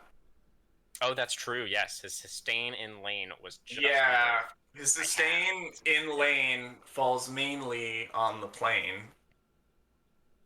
We see another Zillion priority. Here's the thing. Right now, there are no good Viego steal targets. He really wants like either a hyper carry or like a really good bruiser, like a Darius kind of thing. Because the thing is if you're playing a hyper carry and you're building your team around this, like with a Nunu and Zillion, and suddenly Viego steals them, then like your whole team comp is falling apart. But like MF is not like hyper carry really. So I don't know. I'm surprised they're banning Anivia. I don't know if Swedish or Apricot play that, but we do see a Nasus ban coming through. I like that. I'd like to see. Yeah, And they don't want to see Aki on that one again. Yeah, I don't know. I think Camille could be pretty good this game, actually. Locking down You're just Ezreal. itching to see this Camille. I am. Let's see if we got another one. I mean, All the misfortune. I don't think I'm gonna get a second one, but I think Camille is actually really good here for counter target spell. It would help lock down Ezreal and Viego. It provides the split push threat. It can abuse the broken items. I mean, I don't know why you wouldn't pick it. It's got true damage to deal with Leona right now, so. Sure. I mean, if they don't play it, then that would. Yeah, that's the only that's real pretty reason. much the only reason, right? Yeah.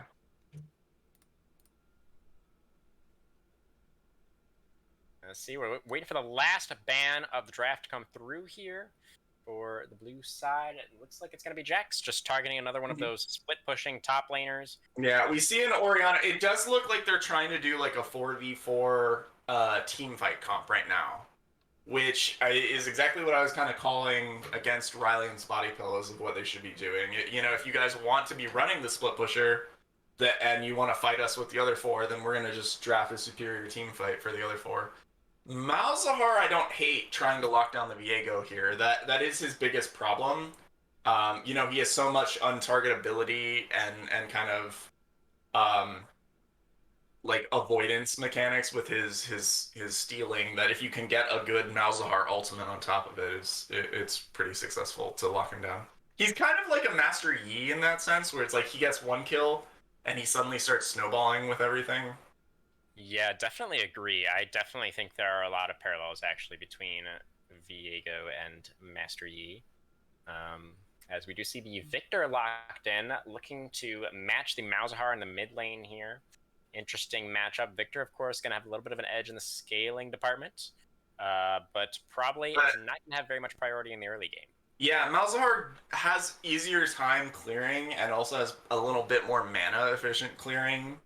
In terms of wave clear, Victor usually needs to get to like level 7 or 9, get that Death Ray max, get the evolution point. We see a set picked up. Oh, okay. Indicates Viego jungle for sure. And then we get Vayne top lane. We sure do. We sure do, Psychout. That's some serious spiciness. I mean, it's pretty good into set, right? What do you think? How does it fit into the team comp overall? It doesn't. Yeah, it doesn't. It synergizes with Nunu and Zillion. But now you have 280 carries and no frontline at all besides Nunu. Yeah, 2 ADCs and 1 Zillion ultimate. Yeah, you also now have provided a second target for Viego to mind control and rip apart your team. I don't like this. Also, typically you want Vayne into like, you know, like a Malphite or like not something with a ton of health regen like a set. And not something that can run at you like a set. So I don't know how this is gonna go. Right now I don't feel very confident. I like the MF. I like the MF ultimate. I like the Malzahar ultimate. Otherwise, I kind of prefer Rylionns body pillows team comp. Okay. Yeah, it looks like the Ezreal will once again be going into the hands of Diegons? Question mark? I'm assuming. Wait, sorry, who? Diegons is yeah, take away no. Diegons. It was taken away from Diegons. I'm hopeless. Yeah, okay. It's anime titty clap this game, piloting the Ezreal with the Leona again for Phoenix. So Phoenix feeling pretty good after that performance on Leona in the previous game. Just going to go ahead and pick that one up once again. Ezreal Leona, of course, a pretty powerful duo lane. Yeah, and I expect Ezreal Leona. This is hard because Zillion MF it has like no synergy together really. Zillion MF I like have almost zero experience by because he is just not picked at all that often. Ezreal Leona is like a fine comp, but it's like neither of them synergize particularly well. Like, Ezreal can play back, but then Leona can't play forward, or Yeah. Leona plays forward, and then Ezreal doesn't have the damage that, something like MF or Samira or Draven does, so it's not as successful. But they're both perfectly fine together. Zillion can kind of help MF Kite with all that movement speed, but like that's about it. So I like Zillion a little bit more in the mid to late game. If Zillion can Zillion kind of works like a really nice counter to Viego, because if he can keep people alive, I'm pretty sure if they're reviving in GA, I'm pretty sure Viego cannot kidnap them. Or I don't even know what it's You're called. right. I think that's how it works. Yeah. Yeah. I think it's his Viego's passive. Technically, is what allows him to possess. Well, his ultimate somehow does it too. To be totally honest, I don't know how Viego works. I know how all of his basic ability works, and I don't know how anything else works. we know in general, what the strategy is. So that should be enough. We're looking at Wookie how to refund Valorant skins. Yeah. Oh, sorry. No, I'm trying to reduce or. You're currently on your Google right now, Yeah, Wookie, sorry. not on the game. I know. I'll just bring up the client. Can you log into your bank account? Can we get your PIN number while you're at it? We can just get your social security number. Because I know there's a way Probably to reset the prediction. He's probably making some pretty good money putting out all these fires. He's a busy guy. He's probably making bank for that. Oh, I wish.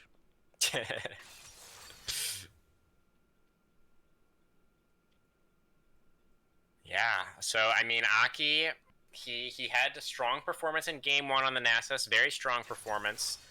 And then he was doing well early on last game on Cho'Gath as well.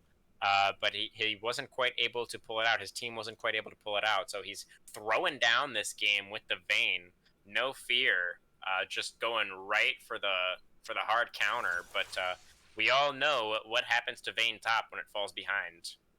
It loses the game. Yeah. And I'm worried this is gonna end up like the past 2 games where well, actually Aki's on the Vayne this time, isn't it? I don't know, because Aki will get a little bit behind and then get a big lead, so I don't know how that's gonna work with the Vayne. Do you feel like Aki is overall a stronger top laner than Opaque consistently? I haven't seen them besides tonight, so only judging by tonight, I would say yes. Okay, that's a tough call though. That's not a huge sample size there. Exactly, but let me look at their standings, you guys. Let's move on over to the Gold League standings. Yes. Currently for top lane, we have Aki is in 5th place with 26.27 points, and Opaque is in 2nd with 39 points. Okay. So I don't know. By the numbers, Vayne might be in trouble. Oh, by the way, we haven't really been talking about this at all. Who are we feeling currently as MVP? Because we haven't even talked about it at all for the past 2 games. Sorry, what was the question there? Who are we considering MVP right now? And Wookie, who are you thinking as well? I mean, it's a tough call. I mean, it was a pretty convincing win for each team. I feel like games that they won. I feel like game 1, Aki definitely that Nasus was crazy. Oh yeah, game 2 was a little bit closer. I couldn't exactly tell you who on counter target spell would be my MVP there. Yeah, I mean, Anime Titty Clap had that quadra kill on the Samira. That was pretty clean, but he was set up by his team pretty well at the same time. So, tough call. What, sure. Wookie, what do you think? Are you there? He may no, he's muted. Hold he's on. muted. Administrative duties. I'm currently busy, so just. Sorry about that. It's okay. We should throw up a poll or something. I don't know. I am excited to see the Vayne top. It's always nice to see, but it's rarely successful. It's like your Yeah, weird. I mean, It's like your long lost cousin at the family reunion. Um, if it pops off, if you have a great time at the family reunion with the cousin, maybe you could even yeah, but again, start keeping contact with them a little bit more regularly. Maybe yeah, Vayne becomes the meta here in the Team Gap League if she goes off this game. But again, rarely successful. we estranged that cousin for a reason. Yeah. I'd love to see some really good bullet times. I'd love to see a zillion Viego cockblock. I want to see that so bad. I feel like Set could definitely mess some things up here. If he grabs Nunu, dunks him right on top of Vayne and MF, and then Stride Breakers on top of him, there's like no way anyone's getting out of that. Okay, quick pause. It appears that Quinn has been locked in. Yeah, they messed up the. It's just a visual bug, I think. Yeah. We're just doing bans again, so Yep. yeah, that should be corrected here. So that should be a-okay. And yeah, I definitely agree. If Set can get a good angle with the Nunu dunking into all those squishy members over on the red team, that's gonna be looking really, really good for them, for sure. And that would do so much damage. I mean, it would be the simplest thing for Viego to just slide in there afterwards, get the last hit on somebody, and then just go off and wipe the floor. So that's could be pretty threatening coming through from the blue team's draft here. I'm interested to see how this mid lane matchup's gonna go, because I think top is very coin flippy, but I think Set getting ahead, for all we know, he might not get too much done in the mid to late game.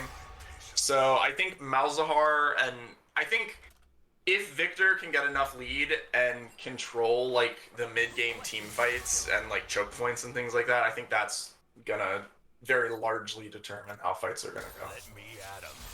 One other thing that I think we should point out really quickly, just in respect to the top lane matchup, Jack Spectrum has been extremely active on the map in these early games, and he seems extremely comfortable on the Nunu as well. He's been getting a lot of early ganks off.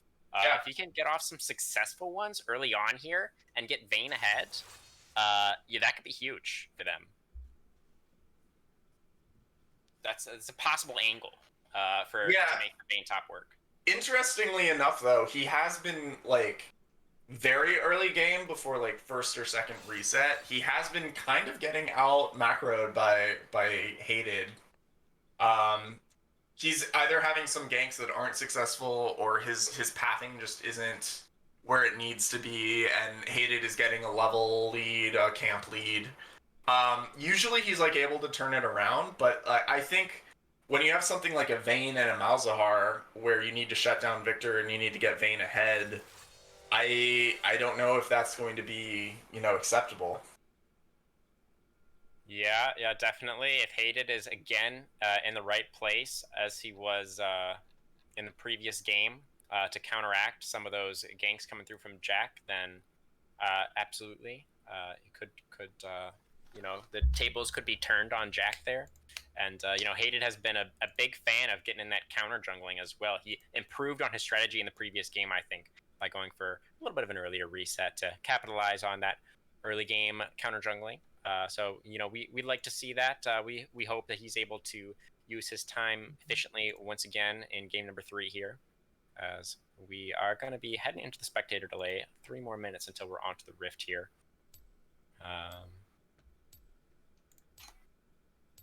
Maybe that's enough time for us to figure out, which team is on which side. What do you think?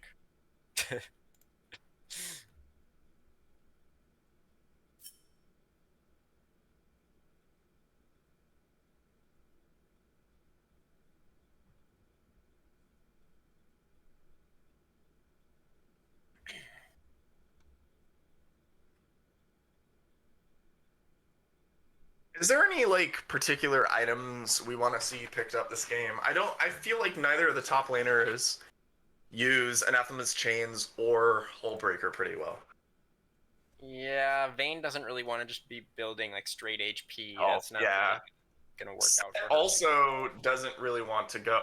Set could go Hullbreaker, but he really wants to be in team fights rather than in the side lane. Yeah, I agree. I agree. Do you think the chains could work on Set? I think Vayne this gets really ahead. maybe.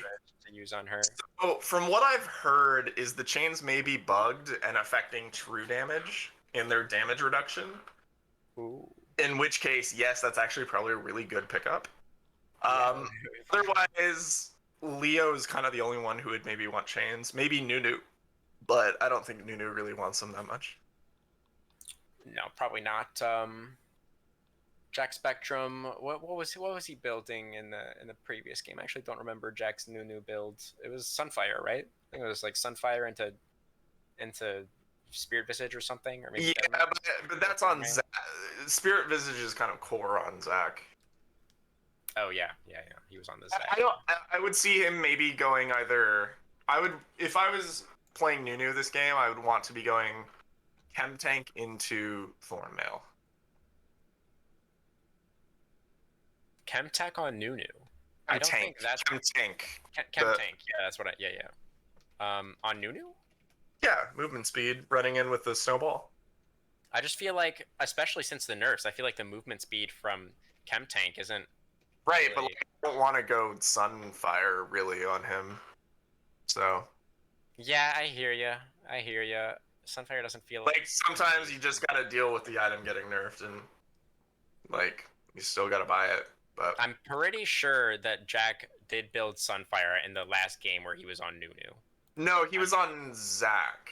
Nunu wasn't in the last game. On Zac in game 2, but he was on Nunu in game 1. And I think he built Sunfire in game 1. I'd have to go back and check. Yeah. He was on the Zac last game. You're absolutely right. Yeah. I was like, Nunu wasn't in the last game, so. Yeah, that's correct. Okay, almost done with the spectator delay, guys.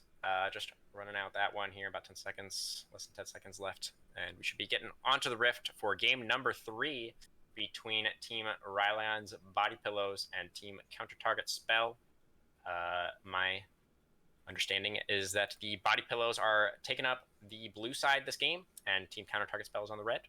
I hope that's correct. Believe so. Yeah, you are correct. Beautiful. So we talked a little bit earlier on. Rylionns Body Pillows sitting at 500 right now. 2-2, I believe, is their current record. Team Counter Target Spell lagging a little bit far behind. They're towards the bottom of the standings. A win here would do a lot for them to try and catch back up there and even up those records towards the middle of the pack. So definitely something that they are going to be hungry for. Take a look at the skins here. No skin for Apricot's Malzahar. That's a little rough. And some that's fully here for that's fully reportable. Fully reportable. Yeah, I think the skin advantage squarely on the side of the Body Pillows this game.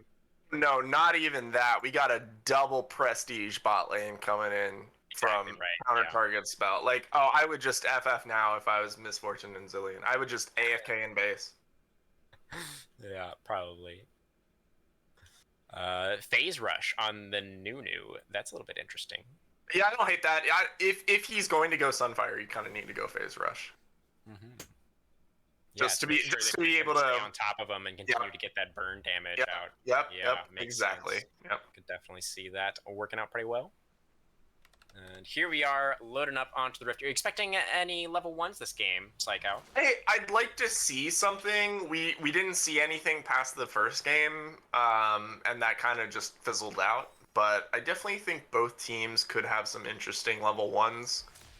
I feel like Rylionns Body Pillows doesn't have as good of a level 1 in terms of a full fight, but I feel like their invade is obviously very strong with the Nunu consume. So Rylionns Body Pillows. I thought the Body Pillows were on blue. I thought we established Body this. Pillows are on blue, so Counter Target Spell is what you're talking about. Damn, Psychout, you're confusing me. I'm already so confused. Don't confuse me more. I'm also confused because I thought Rylionns body pillows was apricot, so I don't know. No, Minions spawn. that is not the Okay. Well, case. regardless, Apricot, whatever Yeah. team she's on, just got pulled back by the face breaker and was forced to flash over the wall into the red butt pit.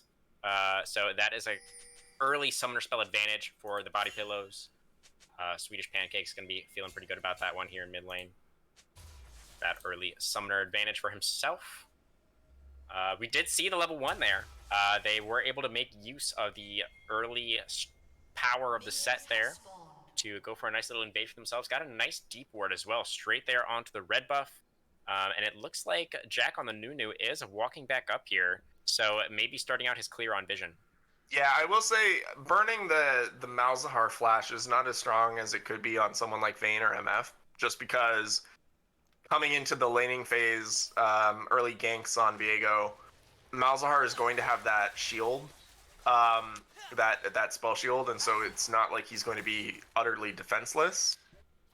It's also True. interesting that he chose to start with a pure mana crystal Yeah. instead of a Doran's ring or a tier. It's not maybe like a little bit of a greedy item choice there. For I mean, I guess, but like the greedy option is rushing tier.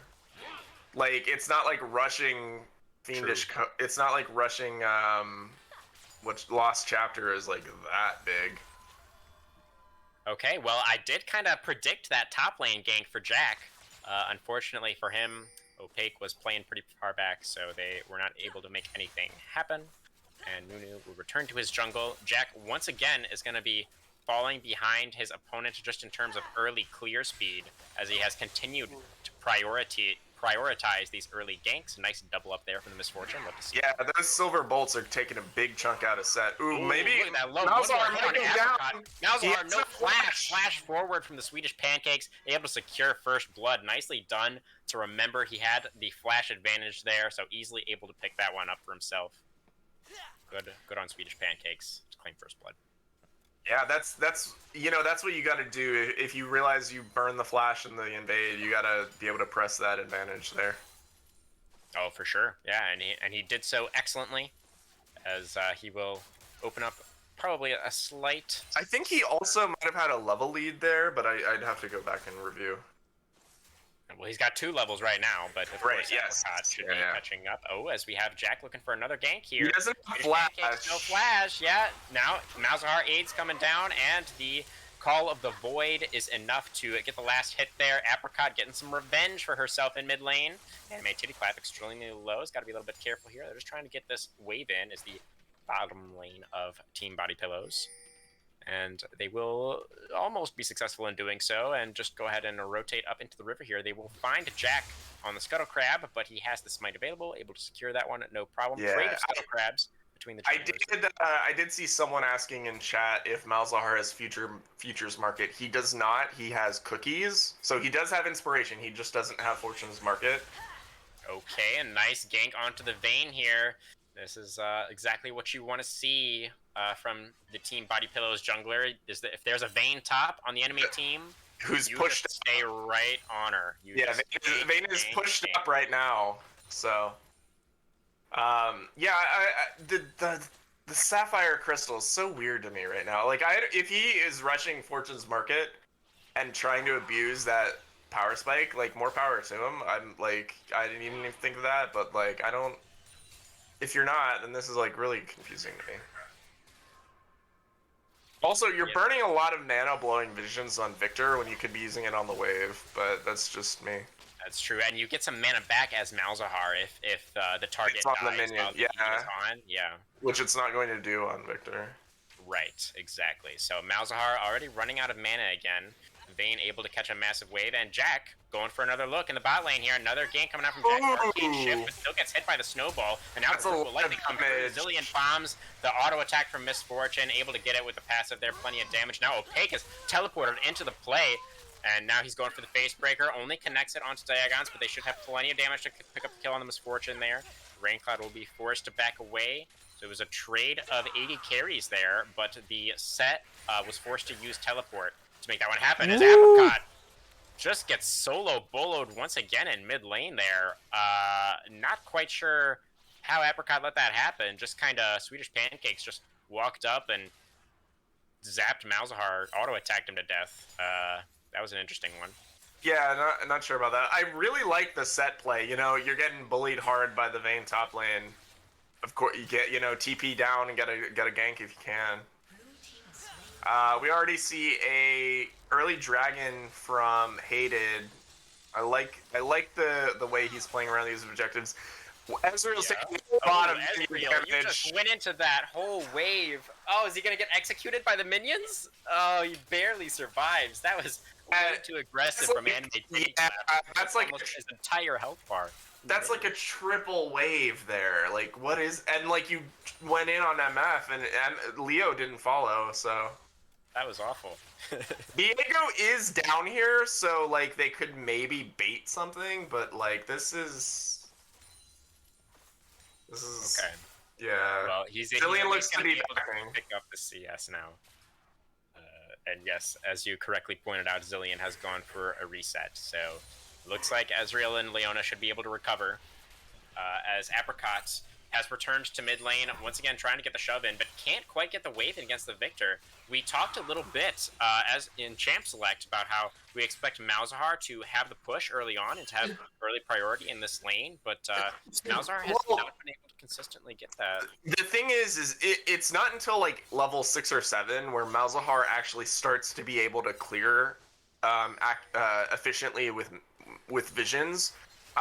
He just doesn't have the base damages until he gets like 4 points in the ability, and the extra AP. So it's, if you're trying to push the wave, it's easier to as Malzahar than as Victor. But once Victor has gotten his first E upgrade,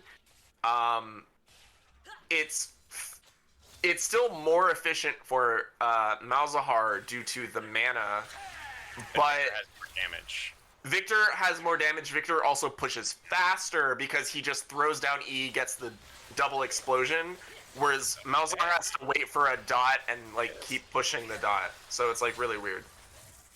Ooh, Zillion got stuck on a creep there. One more Mystic Shot should the kill. Meanwhile, Apricot just gets hit by the Victor ultimate there.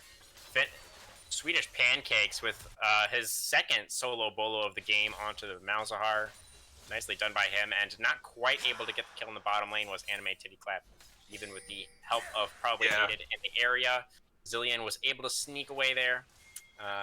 The thing is like Victor's shoving you in and then just poking you down and kind of just getting kills off of you like that. Yeah. It's really weird because Victor shoves faster than you, but you do it better than him because of the mana return. So what you want to do is like throw down E and Q and then back off the wave entirely and like never interact with Victor at all. Right. And otherwise he's going to win trades against you, as we can see. Yes, that is absolutely what is happening. The Victor is certainly winning here. See if Apricot can find a way to turn the tables. It's not looking too good right now for the Malzahar, that's for sure. Will this be the first game of the series where blue side takes the win? It's still early on. It's too early to say. But, could another... Your shield's down. He's getting more and more poke. He's full health, and Malzahar is half health. He might go down. Oh my gosh. Victor does not have flash right now, but if I was Victor, I'd be saying, Viego, come in. We're going to dive him. Yeah, the wave is gone for now, and Malzahar does have the teleport, so Apricot going for a reset will be able to teleport back to the lane here. Nice roam from Phoenix. Gets the Zenith lane. Oh, fail flash from Jack. Can't get himself over the wall. Does end up getting picked up. Swedish Pancakes gets the last hit on that one. Once again, Victor getting really fed here, man. This is pretty scary. Not good. Team counter target spell. We do, however, see Ezreal blowing the ultimate, not getting anything out of that. Yeah. Anime Titty Clap is obviously not as comfortable on the Ezreal as Diagon's is. Cloud, I don't know what you expect. I think it's like, Ezreal's like whatever. Ezreal's so easy. Like it's hard to be a bad Ezreal, but it's also hard to be a very good Ezreal. Yeah, I mean you can hit or miss your skill shots. I mean that's. Well, that's what I'm saying is that it's not hard to be a like. It's not hard to understand how to play Right, as yeah, and to stay alive and to arcane shift out, it's very hard to kind of like perfectly weave in Qs and autos. It's hard to like know when to go in with the arcane shift. But like as we can see now, he's down 20 farm, which MF does kind of bully him a little early. But I am gonna be interested in seeing how the late game team fights kind of go. Like he won't need any help, and Leo can just kind of dive deep. So there's at least that. That's definitely true. Second dragon of the game is currently alive.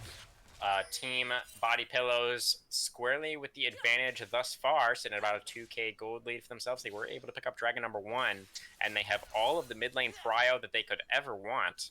So I expect dragon to be started up before too long. It looks like Hated wants to maybe make something happen in the bottom lane beforehand, as he does get the stun onto the Zillion, but Zillion is still hard to gank. So Yeah, I'm gonna give a controversial opinion right now. okay. I think I'd rather have seen lethality and misfortune in this game. Interesting. Why? I mean, you already have Vayne, so it's not like you need an auto attacker. That's true. I think also like being able to possibly pop Ezreal, Viego, or Victor would have been more Jack useful. gets caught out in the jungle there. Sorry, as I have to cut you out there, Mr. Psychout. Jack You're running fine. for his life. Ignite has already gone down. He is able to get away with the speed up from the Zillion. True Shot Barrage, and not quite able to finish the job there, as I really hope that Team Body Pillows finally get around to taking this dragon. It's been alive for far too long, as Apricot is still just very sad here in mid lane. We also only have a 200 gold lead on Vayne, and she doesn't have a level lead right now, so... That's true, but she also hasn't died yet. As I say that, she gets face breakered back in. Opaque going for the 1v1. Vayne down to about half HP, but she's invisible. She's dashing forward. She needs a couple more auto attacks. Can't find it. Takes a turret shot. Yeah, it's starting to get to the point. She's about to finish her call on the very least. Oh, and then the flat. Ooh, Okay, flash. well, Nice. Opaque. Okay. Those are the numbers, man. Opaque. Superior top laner. Definitively. Maybe? Okay. Vayne top is the ultimate hubris pick. It's just saying, I can style on you so hard, and it's like, fuck everything else. And then it never works out, because always the jungler gets involved, and it's just like... No jungler needed that time. No, Clean 1v1, baby. exactly. It's like the equivalent of, like, Master Yi, or, like, Katarina, or, like, Yasuo, and you're like, I don't even give a shit about my team, I'm gonna 1v9. Okay. Nunu is back in top lane now. He wants to try and get some revenge for his top laner, but he will not be able to find it, as he gets punched in the face a few times and is forced to retreat back to his jungle.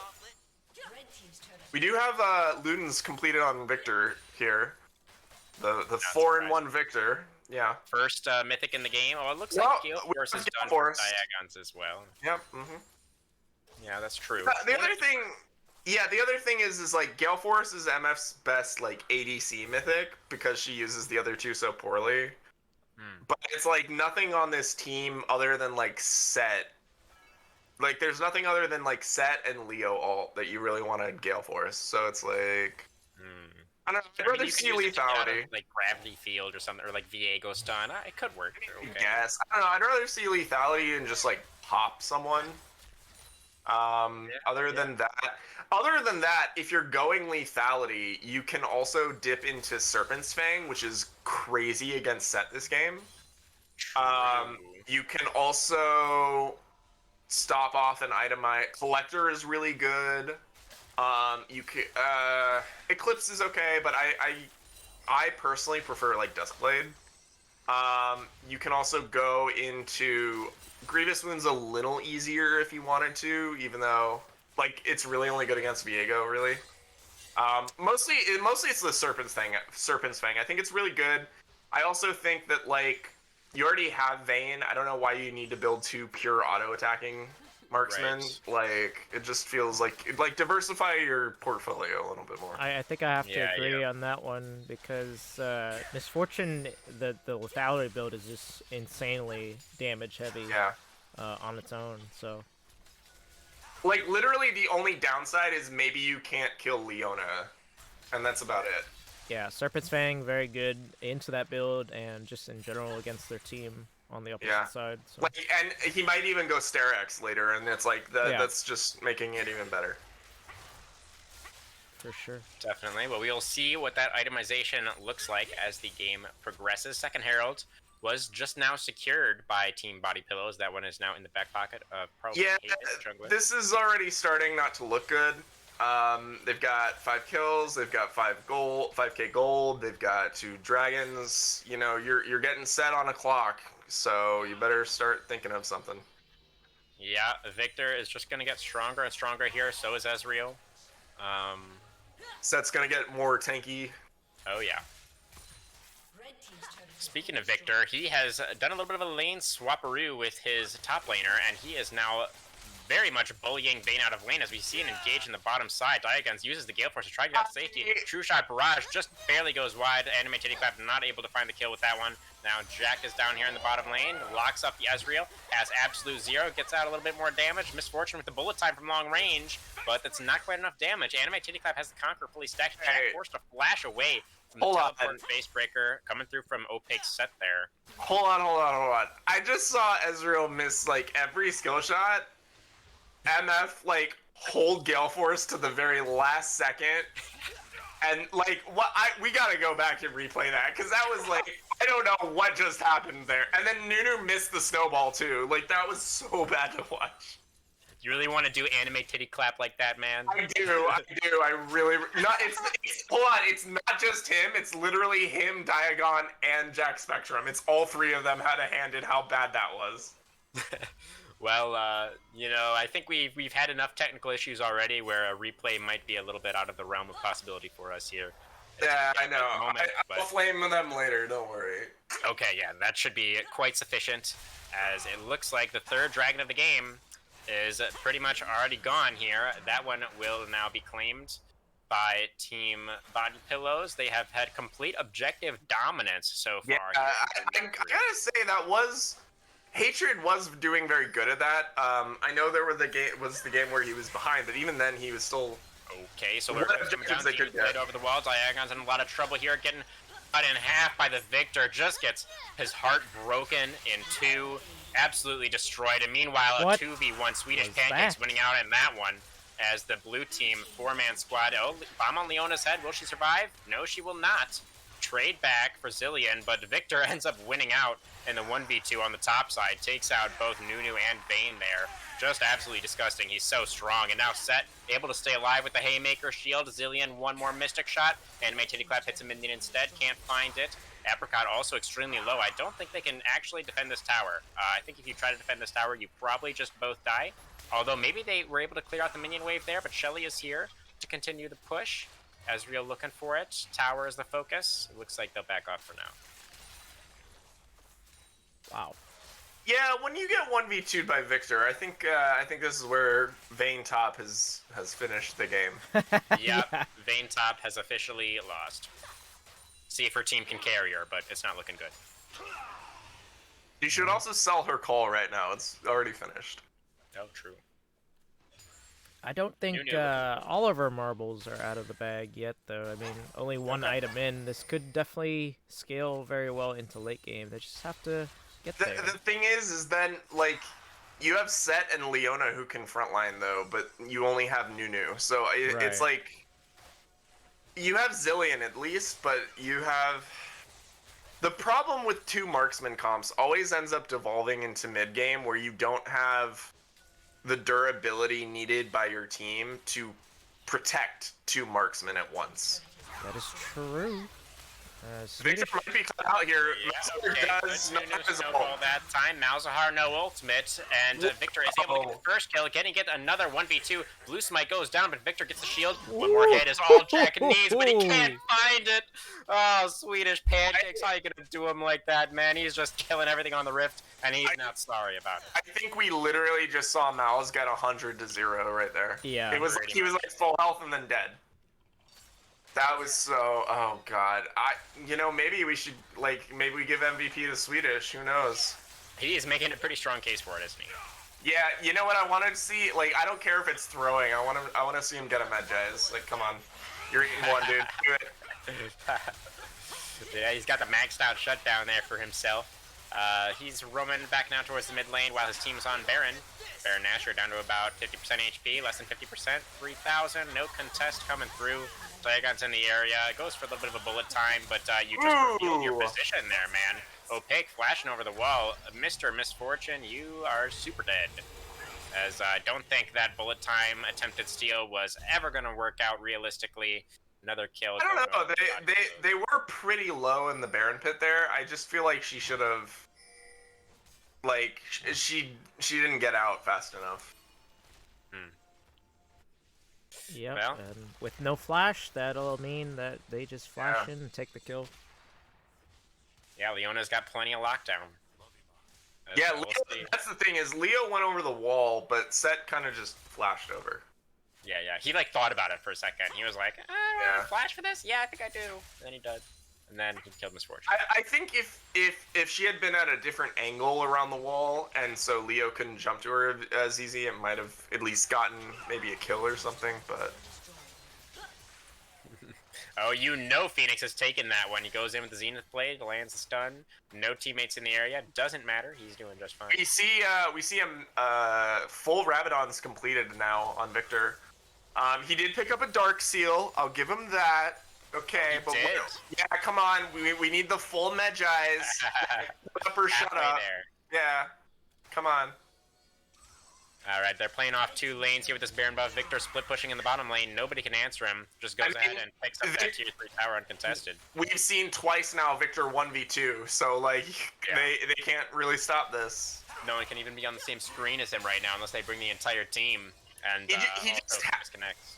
He just half health at Misfortune with 1E. Yeah. Way too strong now is the Victor. Opaque, a little bit split off from the team here. So is Jack, as he gets engaged on by Phoenix, and also no. gets hit by the gravity field. Jack, what did you expect to happen there? As now more crowd control coming through. Zillion casts the ultimate on himself. True Shot Barrage flashed away from Diagon, stays alive for now, but Swedish is in there. Oh my god, look at that damage, man. Oh, that was just nasty. As 3 kills, or 2 kills, I guess. Nunu flashed. Nunu was about to get stunned. He flashed, but it still was in the gravity well, and it flashed into a stun. Oh, that was so disappointing. Yeah, tragic. Leo might go down here. Oh. No. No ultimate for the Misfortune, so only had the E there to try and get the kill. Was not enough.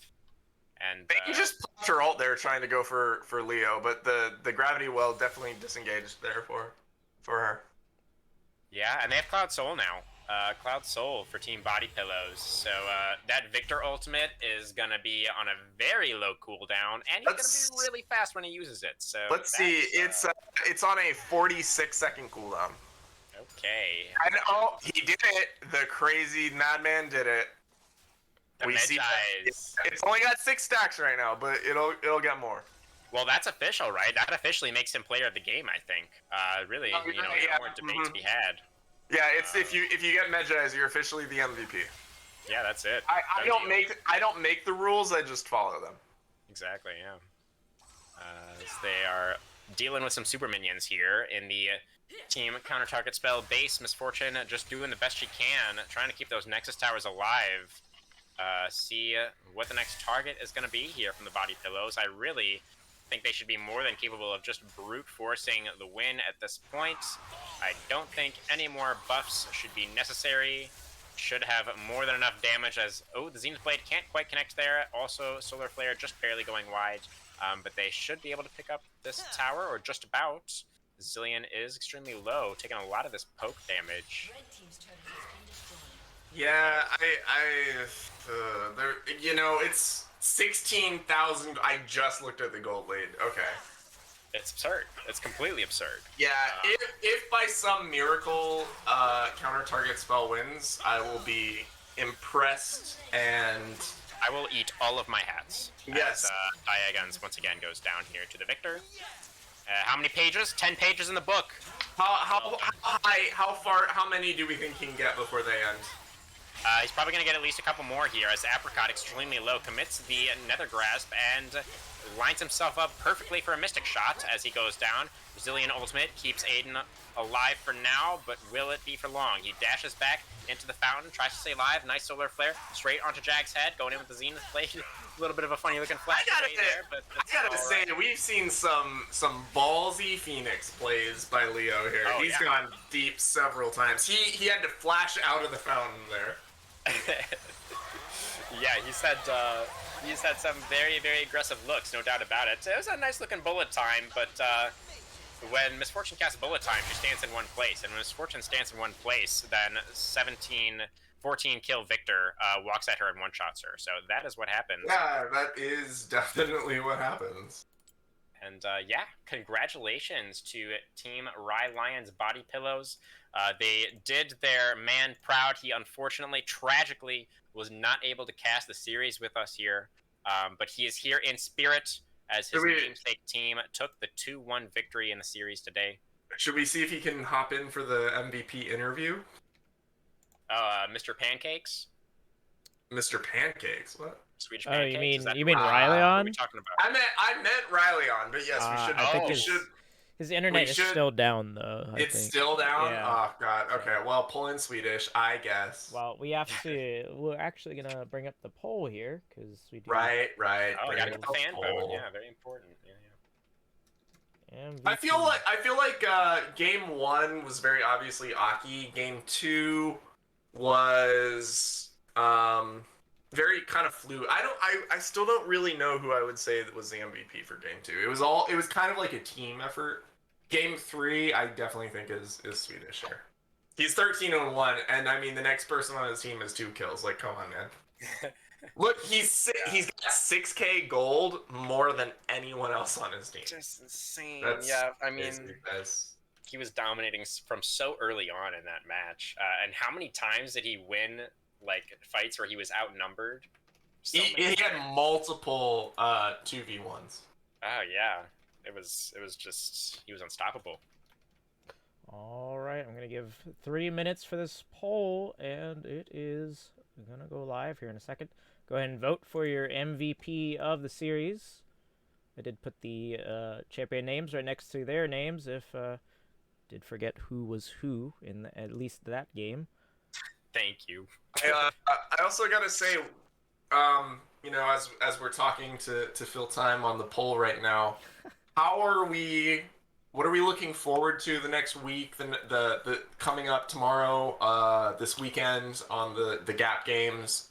How are we thinking the split pushing is going to work with Anathema, with Hullbreaker? What are we thinking? What's the meta looking like, guys? Well, I mean, it's gonna definitely favor split pushers, and I mean they have to fine tune these new items for sure, because you know if some Korean challenger gets some crazy build on a certain champion, you know that's gonna blow up, and they're gonna do something about it. Yeah, from what I've seen so far, these new items are going to be very meta-defining. I think it's going to change a lot here in the coming weeks. So yeah, definitely looking at the Korean solo queue games, see what people are building. Because yeah, I think that's gonna change a lot, honestly, for how the game's played right now in the meta.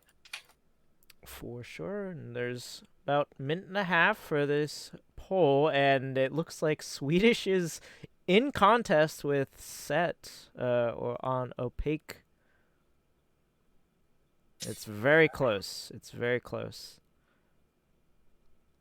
While we wait for that poll to finish up here, I'm gonna step away for just a second. I'll be back for the interview. No problem. And yeah, but I do think these drafts were definitely interesting. Judging from the first, it was literally the first day of the patch, so there were some nice picks all around, and we'll see what the meta shifts to, because I feel like this Stride Breaker is definitely gonna change things as well for certain top laners. But yeah, this is really close on the poll here. We have 5-6. It is now 6-6. Somebody has to be the tiebreaker here. Otherwise, we'll have to pull in both of these wonderful people. And so, who was your MVP, Psychout? Who did you give it to? I said Swedish. Swedish. Okay. Yeah, some definitely good gameplay from the first few games as well. Um, he was MVP in the spring split, so no surprise that he's outputting the damage, and especially that game we got to see a whole ton of it. And it looks like Opaque is gonna get MVP for this Oh, time he edged around. it out. He That's definitely. That's illegal. All right, let's bring in Mr. Opaque real quick. I hope he's ready. Hello. What happened? What is going on here? Who? Fucking with you. I'm sorry, I probably can't say that. It's okay. You Congratulations, probably. Opaque, on your victory tonight. Are we victims of voter fraud right now? That's what's actually going on. 100%. Can we at least do a duo with Swedish and me? You want Swedish in too? All right, we bring him in. Yeah. Yes, I mean, come on. All right, Hey, Swedish. you did good at game 2. You got a case for yourself there, man. All right, now we got both of you. Okay. Hello, guys. How's it going? How you feeling after that victory? Yeah. Better than victories. after game 1. I'm a roller coaster of emotions. Swedish is my anchor. Ah. Yeah, Okay. it was a rough game 1. What was the communication like after you guys took that first loss? What did it take to turn that one around? Speaking of, I want to know how key to your game plan is it not taking flash and just hard inting top lane? That's fair. So, basically, I know Nocturne super strong level 3, and I was playing for that. And then I got level 2 ganked. And then you just and then he you're just- like, let me just yeah. not. Yeah. And then he just kind of like sustained off fleet, and I like didn't have an answer. Yeah. Jack was very active in all those early games, really prioritizing ganking over farming. Did you guys notice that in game? Was that something that you anticipated? He ganked 3 times, and then we went to a second buff, and it was still fucking up. Yeah. He wouldn't go to I noticed struggle that. until like 4 minutes, 30 seconds or something. It was really. We called that. Did you guys also have a strategy planned where Volley Bear didn't back until he could full buy his mythic, or like what was up with that? I have no clue. I'm gonna be honest, I don't handle people. I tunnel We don't vision. have hated in the call. Yeah. Unfortunately. We Yeah, can't- I we can't tunnel ask them. vision mid. I don't even know what's going on around me, so. That's fair. You just like 2v1 like all the time, like we I just saw trust- multiple No, 2v1s. I think I'm 1v1ing, and then a second body appears, and then I'm sort of like shit out of luck. I gotta deal with it. I said we were supposed to give MVP to Swedish because he bought Medjai's, and I don't make the rules, but that's just how you get MVP. But I made the comment in the game, I should have bought this a long time ago. yeah, Yeah, Probably. he bought But it you last didn't- item and he still had 10 stacks. Yeah, how was I you didn't supposed to even know? end up fully stacked. Like, come on, man. I didn't know I was gonna win. I mean, you were dominating from very early on in the lane there. You got 2 solo kills before like 10 minutes or something. It was... So the 2 things that caused that: 1, he burned his flash on that invade, which was pretty solid. 2, Yeah. the mana crystal start, kind of weird. Yeah, no, we agreed. We agreed. Yeah, because We had some comments in the chat. He was possibly running Fortune's Market and trying to like Early Giga buff, Brain I it, right? But then he ran Cookies instead, so I don't know. Oh. Yeah, so and then when I saw he started level 1 Q and he missed it, I just, I'm free to just walk up and proc electrocute. Right. We figured you guys blew his flash in the invade, so we figured that's why you went for it. Yeah. Yeah. My question is, how did you guys feel about the Nasus game 1? Building the Divine Sunder, you guys could not deal with that. That was really hard. What were your thoughts mid game when you realized like, oh, we cannot deal with this Nasus. Somebody needs to do something about it. So, my I told experience him with to deal solo- with it, yeah. he told me to deal with it, and that was the end of It was a bit of a miscommunication. At the start of the game, I had Really? said that Okay. we want our ADC to like, because if you outrange, outkite Nasus, like dodge or not dodge wither, but don't get withered. He withers like the front line. or Withers me since Can I ask, how do you dodge a targeted ability? Right. You Hey, that's why they're playing, not you, man. not dodge, but yeah. Just kidding. You outrange the. I don't know if you outrange Wither with Jinx rockets. I have to get back with you on that one. That's You sad. don't. Okay. Then I was just wrong entirely. Yeah, because Wither Yeah. does scale. In the update they Um, had a while back, it now I think it scales. With, when he ults, I believe. yeah, it scales when you ult or something like that. So Yeah. So the way we dealt with the Nasus was I looked at Max and said, "You take this," and then he looked at me and said, "No, you take this," and we both walked away. And then he And took then we dealt with it. yeah, that sounds about right. That's, Yeah. that's what it looks like. unfortunate. Well, I mean, when you just don't want to, right? Yeah, no one. I couldn't stop him. Max couldn't stop him, so I just sort of left and.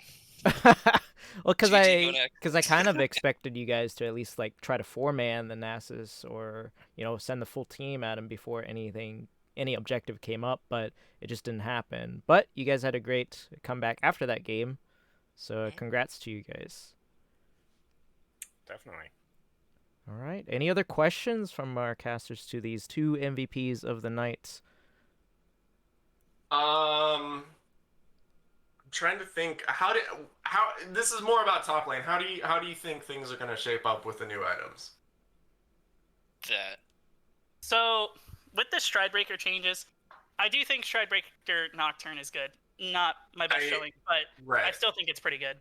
He can engage with his ult. It guarantees the fear. It enables a lot of dive comps. I think I've still built it on set. I'm still like trying to feel that one out.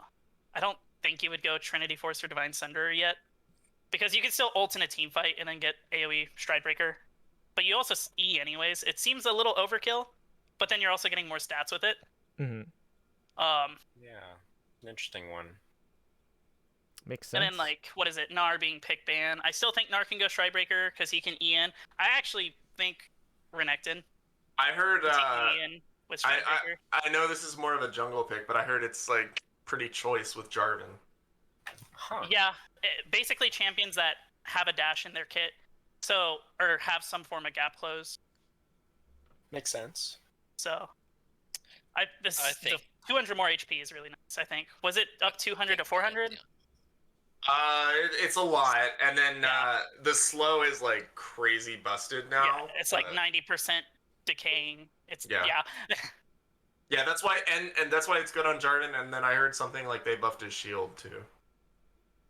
Yeah, I think that was a patch ago, maybe Yeah, 11, 12. But they kind of like work together. So Yeah. All right. Definitely. Fair enough. Well, you guys enjoy your win of the night, as it is getting late. But as for myself, Newman, and Psychout here, we're gonna call it now. And I believe we have a game tomorrow. we do.